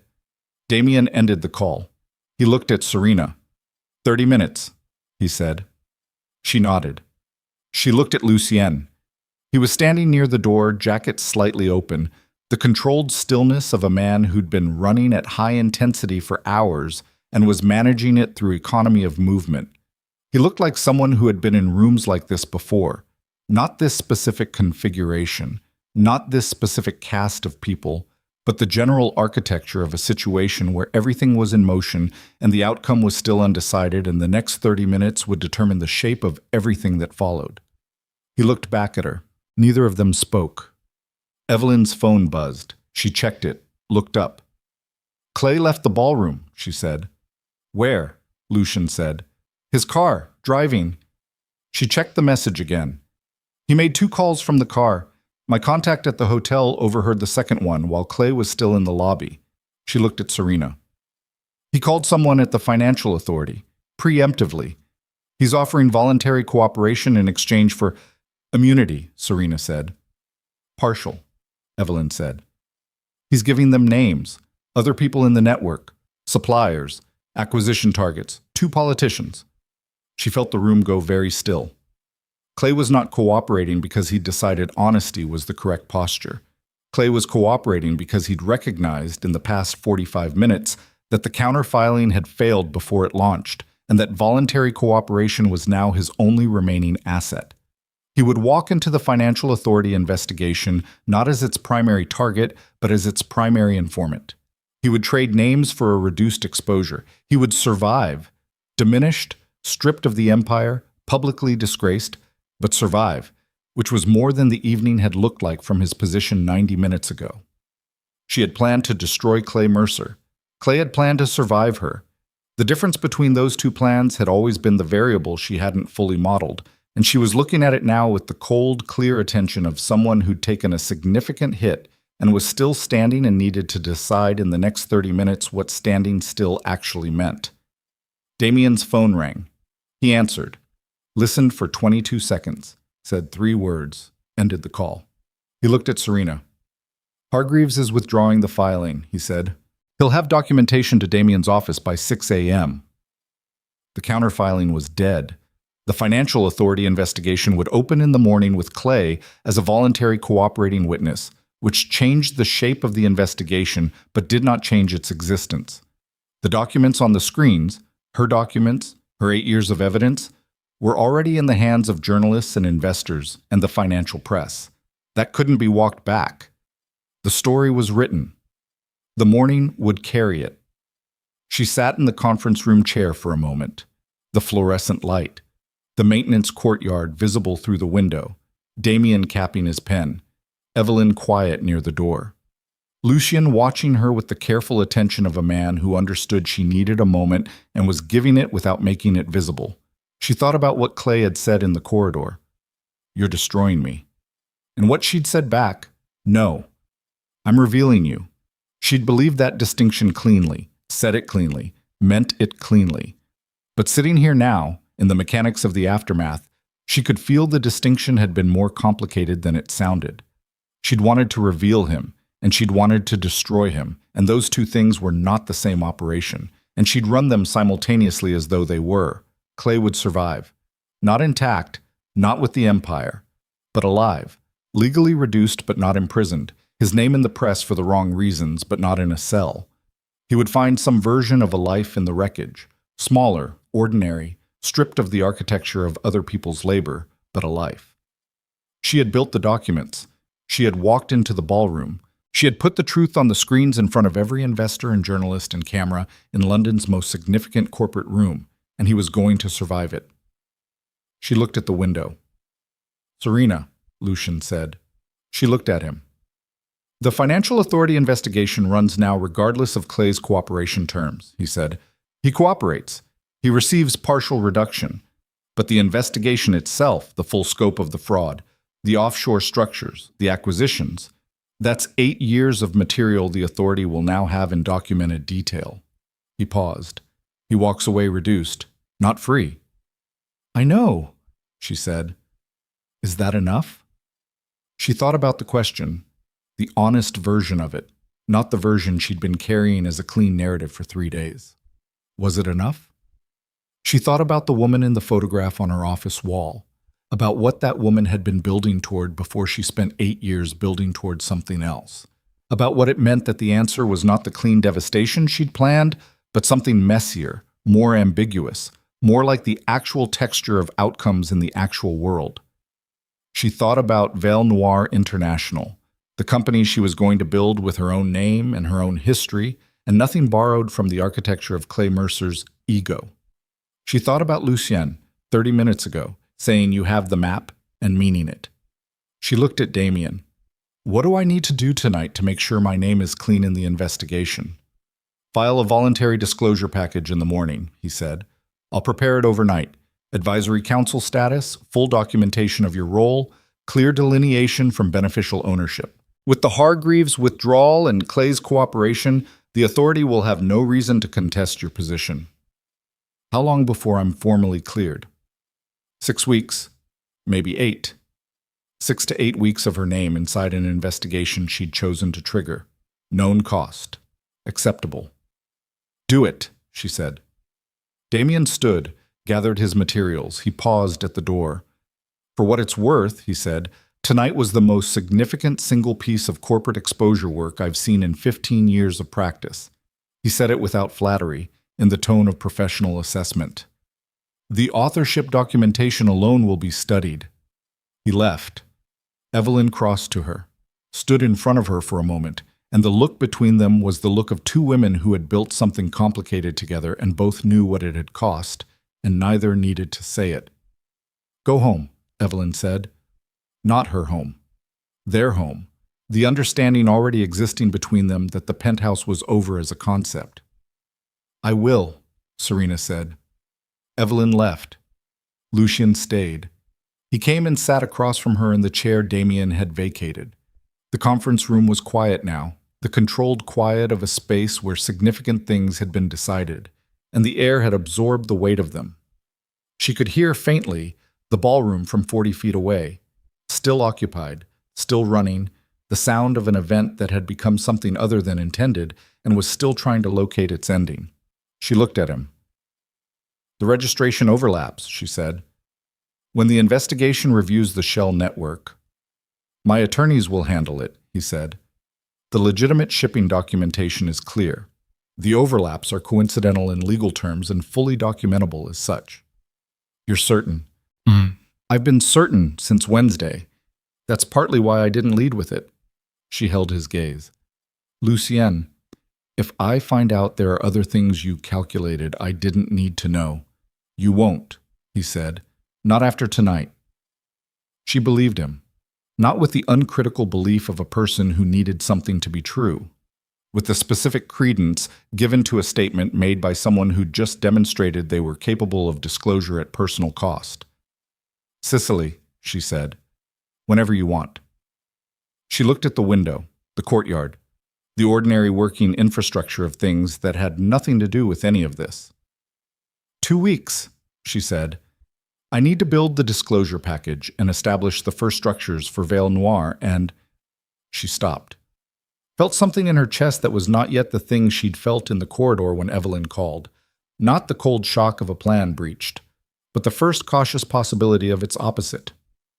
2 weeks, and then Sicily. Lucien nodded. He stood. She stood. He came around the table and stopped in front of her and lifted his hand and touched the side of her face with the specific care of a man who understood that she didn't need him to be her anchor, but was choosing to offer it anyway, and she stood in the fluorescent light of the conference room 40 feet from the ruins of her marriage and felt the touch with the full, unguarded attention of a woman who had spent 8 years learning to keep herself behind glass and was still, moment by moment, learning how to stop. "Ready?" he said. She was not ready for all of what came next. She knew that. The morning would bring the investigation and the press and Damien's disclosure package, and the first real work of building something with her actual name on it. It would bring the precise and necessary difficulty of all the things that came after decisive nights. The infrastructure of aftermath, less dramatic than the event, harder and slower and more demanding in the ways that mattered. She was not ready for all of it, but she reached up and took his hand from her face and held it. And she looked at the door and she said, "Let's go." And they walked out of the conference room together, into the corridor, toward whatever the morning was going to. The morning came in gray and without ceremony. Serena sat in the back of a car moving through pre-dawn London at 5:43 a.m., watching the city surface slowly from the dark. Shuttered storefronts, a man walking a dog along the embankment, the Thames catching the first colorless light in long flat strips. She had not slept. She'd been in Lucien's Mayfair residence since midnight, working at a desk in a study that smelled of cedar and old paper while he slept 4 rooms away, building the voluntary disclosure package that Damien would file when the financial authority offices opened at 9. She'd worked the way she used to work before she forgot how, completely, without checking the time, without the low-grade performance anxiety of a person whose work existed primarily to support someone else's presentation of it. Just the material and the logic of it, and the precise language required to say the true thing accurately. She'd finished at 5:15. Then she'd sat for 20 minutes doing nothing, which was its own kind of discipline. Now the car moved southeast toward the penthouse, and what she needed to collect there before she never went back. The building's night concierge looked at her with the careful neutrality of a man who had seen things in this job and knew better than to register them visibly. She nodded. He nodded. She took the elevator up. The penthouse was dark and quiet. Clay was not there. She'd expected that, had factored it in as a known variable.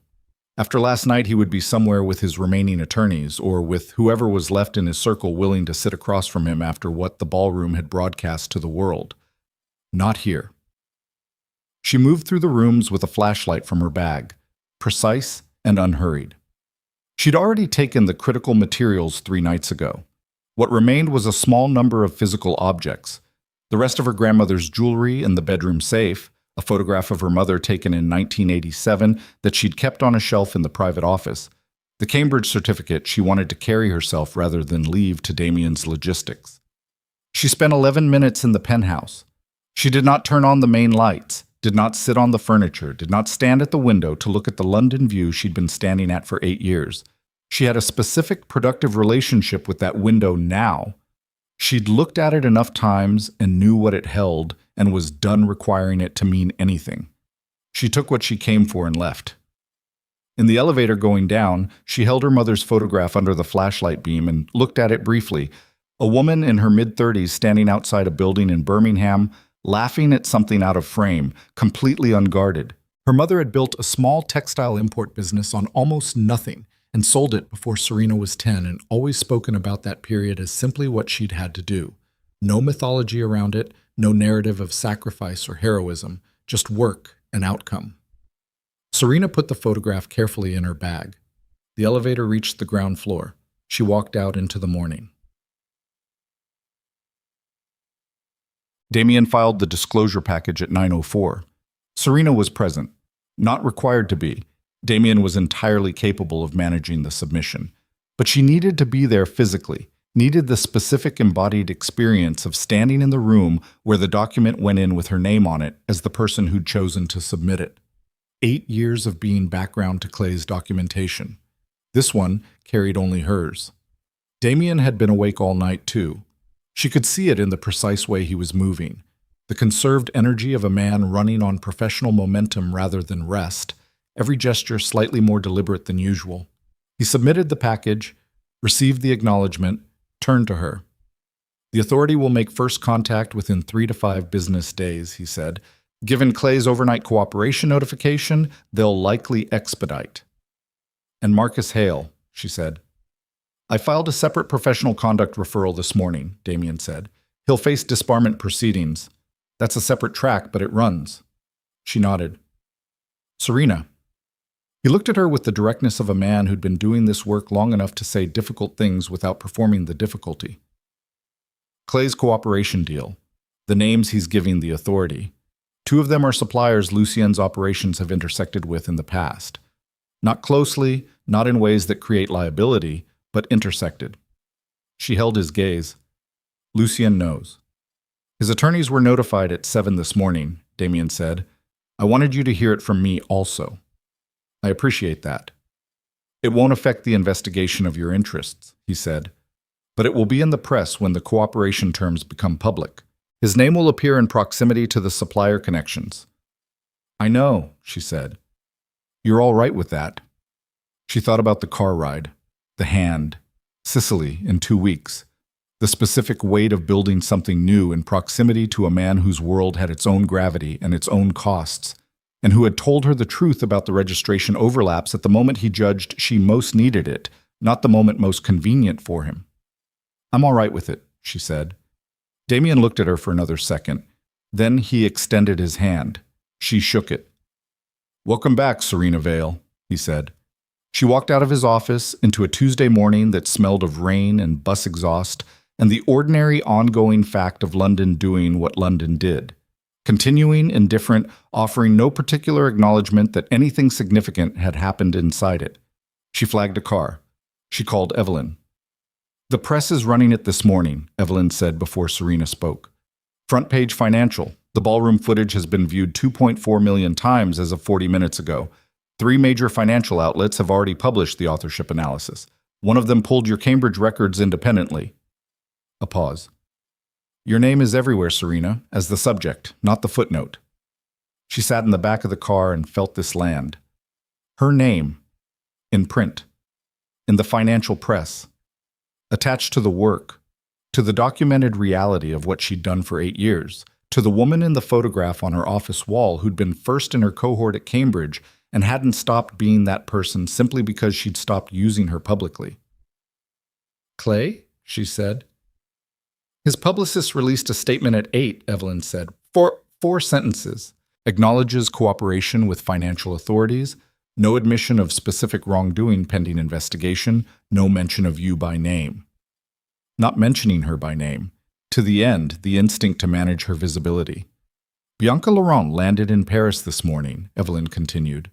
"Her Instagram has been private since midnight. Someone close to her told a tabloid she had no knowledge of the fraud.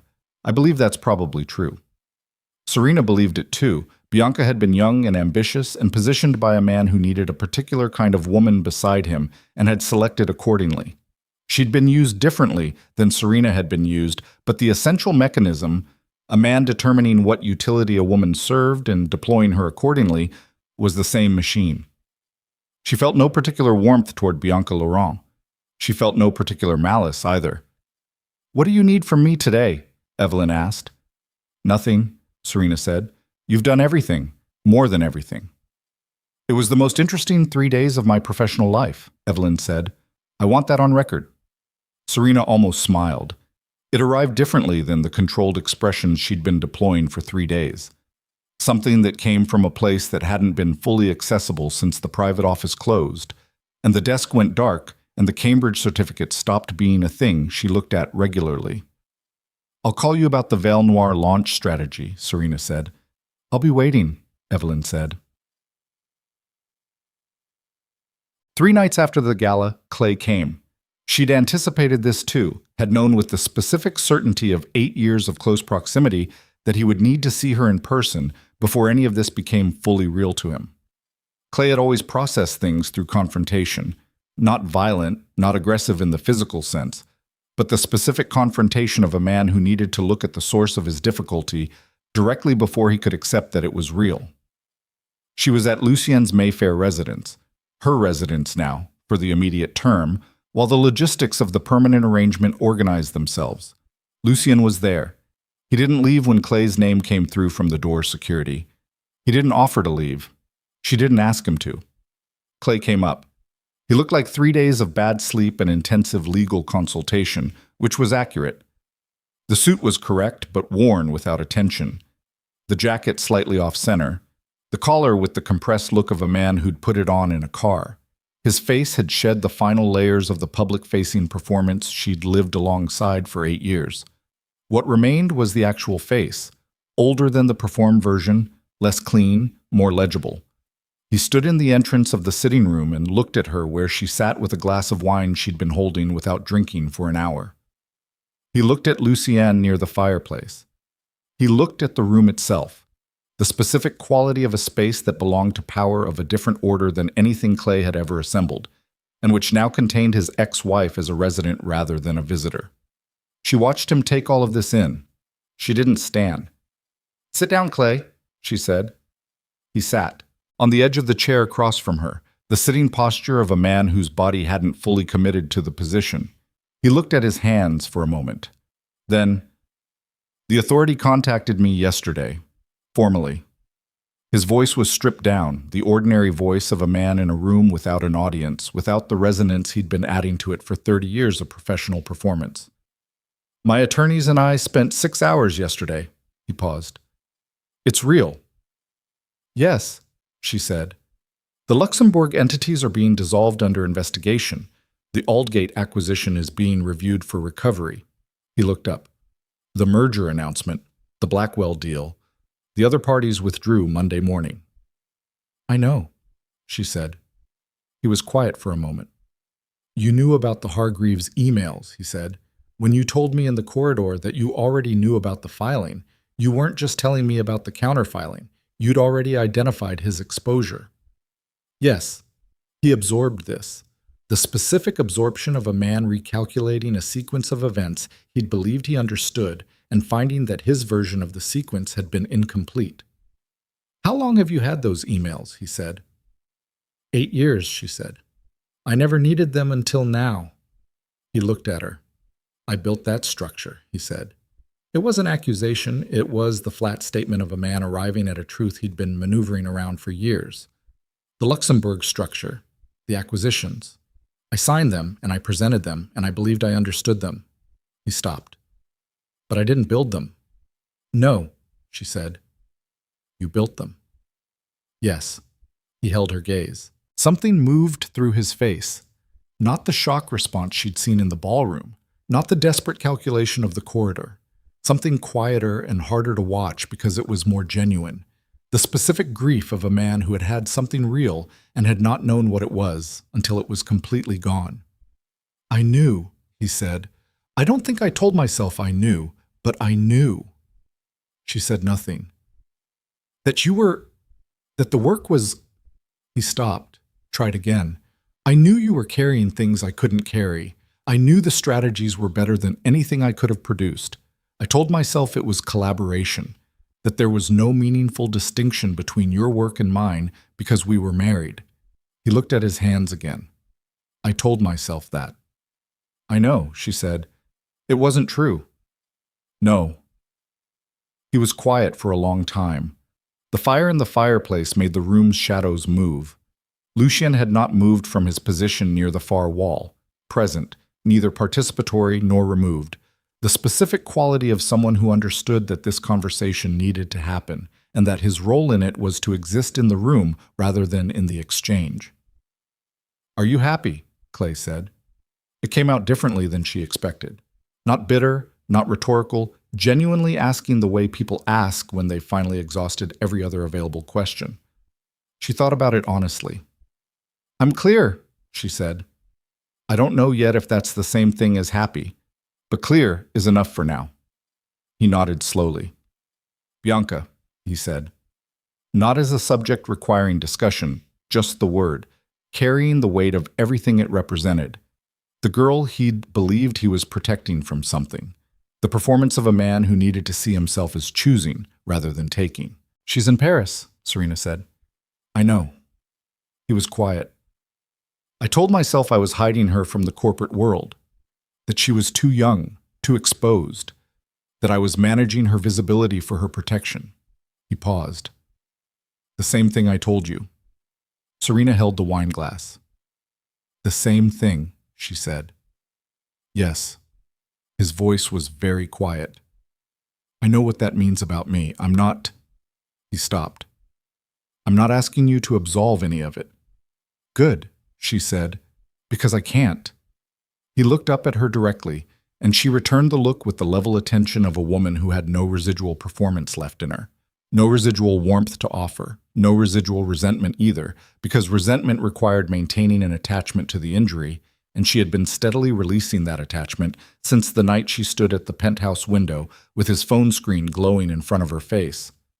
What she felt, looking at Clay Mercer, was something she could only describe as completed.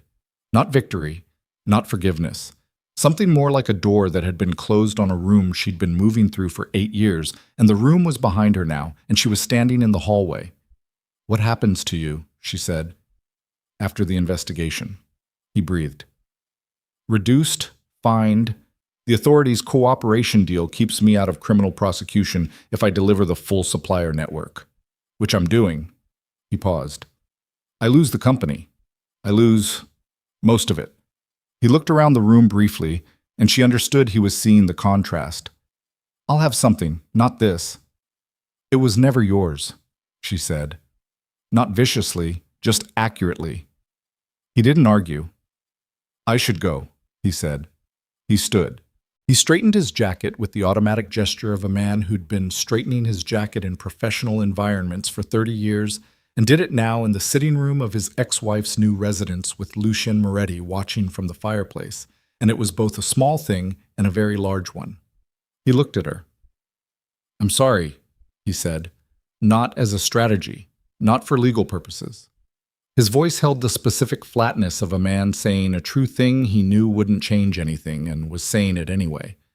I understood what you were, and I used it, and I told myself that was acceptable because of what I was giving you in return. He paused. I was wrong about what I was giving you. Serena looked at him for a moment. I know, she said. It was not forgiveness. He had not asked for it, and she did not offer it. But it was acknowledgement of the truth of what he'd said, of the fact that he had finally said it, of the specific value of a true thing stated plainly in a room where it couldn't benefit anyone. Clay Mercer walked out. She heard the elevator. She heard the building settle in the silence after the doors closed. Lucien stayed where he was. She sat with the wine glass and the fire and the weight of the last 3 days arranging itself into a shape she could see the outline of. Not completely, not yet, but beginning to. You all right? Lucien said. Yes, she said. She meant it. 6 weeks later, Damien delivered the formal clearance letter. She read it at the desk in her new office. Her office, her name on the door. Val Noir International occupying the 4th floor of a building in the city whose lease she'd signed the previous week. The space was not yet fully built out, bare concrete in places, the clean material smell of construction, light fixtures still missing in the back corridor. But the desk was there, the chair, the Cambridge certificate on the wall, and the strategic economics certificate beside it, and her mother's photograph on the shelf below them. The clearance letter was 7 paragraphs. It said, in the formal language of bureaucratic institutions confirming something they'd determined to be true, that Serena Vale had operated in an advisory capacity without beneficial ownership participation, that her voluntary disclosure had been materially cooperative, and that no further investigation of her personal interests was warranted. She put it down. She sat for a moment, then she picked up the phone and called her mother in Birmingham. "It's done," she said when her mother answered. Her mother was quiet for a second. Then, "About time." Her mother had known the bones of it. Not every detail, not the 3-day operational structure, or Lucien or the conference room at midnight, but the essential reality. Had known it for years, probably. Had not said so because she was not the kind of woman who said things before they were useful. "Are you well?" her mother asked. "Yes." "The company." "Starting in 2 weeks officially. I have 3 clients already."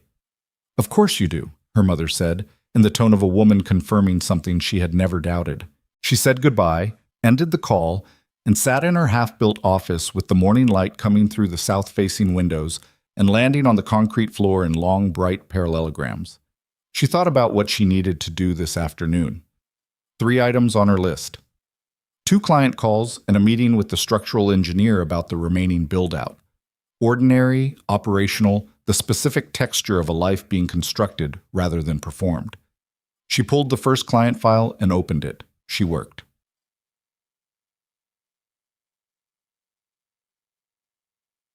The investigation resolved publicly 4 months after the gala.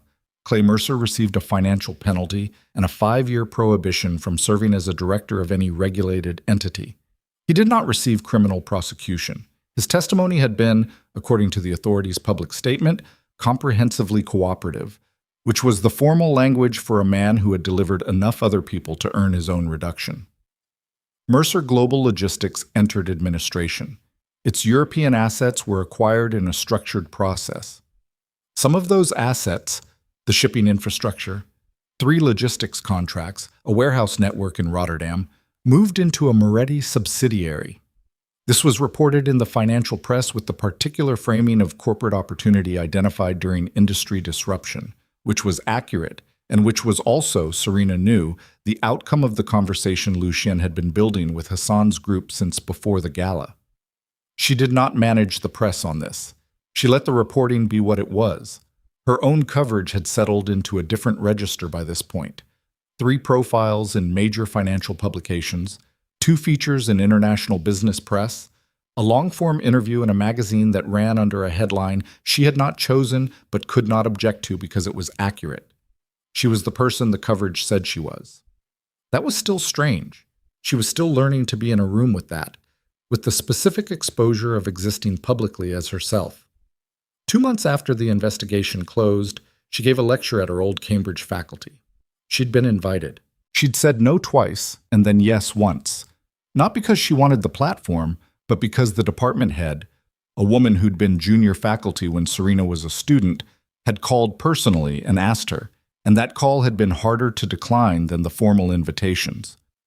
She stood at a lectern in a room she'd sat in at 23 and talked to students who were sitting where she'd sat, and she talked about corporate architecture, about how power structures are built and maintained, and what happens when the person maintaining them decides to stop. She did not make it personal. She did not offer herself as an example or a story or a lesson. She talked about structural mechanics, about legal frameworks, about the specific expertise required to understand what you've built well enough to know its vulnerabilities. Afterward, a student, a young woman who couldn't have been more than 22, came to the front of the room and stood there with the specific expression of someone who had something to say and was uncertain whether the occasion licensed it. Serena waited. "I watched the footage," the student said, "from the gala. Everyone has. There's an article about the authorship documentation that we used in our contract law seminar." Serena looked at her. "I wanted to ask," the student paused, "when you were doing the work, The 8 years. Did you know what it was worth, like, while it was happening? She held the question. The honest version of it, not the clean retrospective version that resolved neatly into a lesson. Sometimes, she said, I knew what the work was worth in technical terms. What it contributed, what it solved, what it made possible. She paused. What I didn't know, or didn't let myself know, was what I was worth. Those are different questions. The student nodded. Something moved through her expression. How do you know the difference? She said. Serena thought about the photograph on her mother's shelf, about her grandmother's diamonds at her throat in a ballroom while London watched, about a private office with a closed door and dust on the desk and law degrees that kept waiting. When you stop asking someone else to confirm it for you, she said.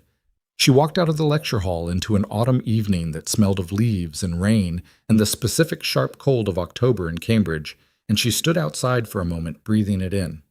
Then she called Lucienne. Sicily. They'd gone in August, 2 weeks after the gala, as she'd said. A civil ceremony in a municipal building in a small coastal town, early afternoon, warm stone and sea light.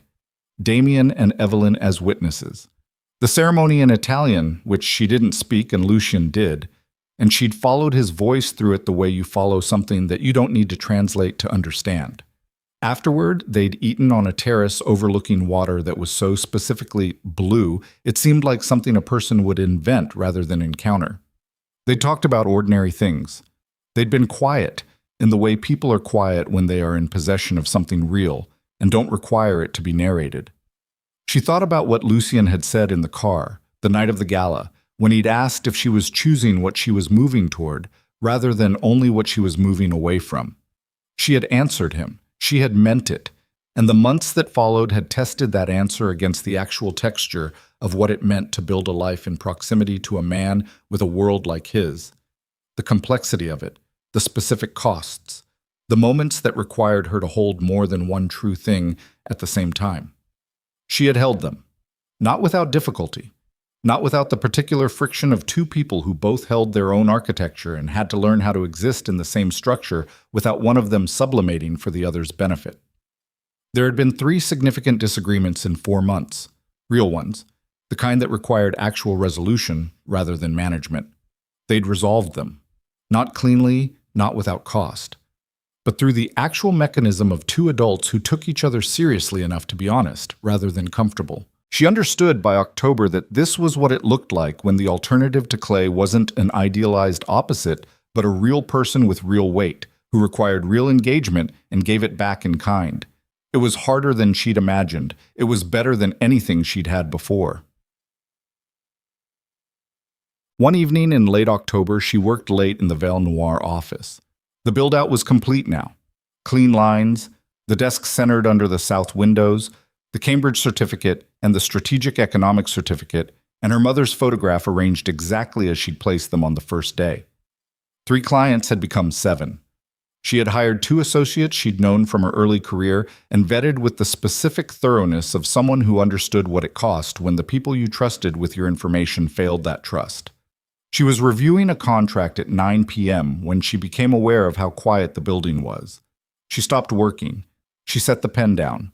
She looked at the room around her, at the desk she'd bought herself, at the certificates on the wall, the proof of the woman she'd been at 23 before she learned to make herself smaller, now in a room that belonged entirely to the woman she was at 39, who had made herself larger through the specific process of refusing to stay reduced. She looked at the city through the south-facing windows.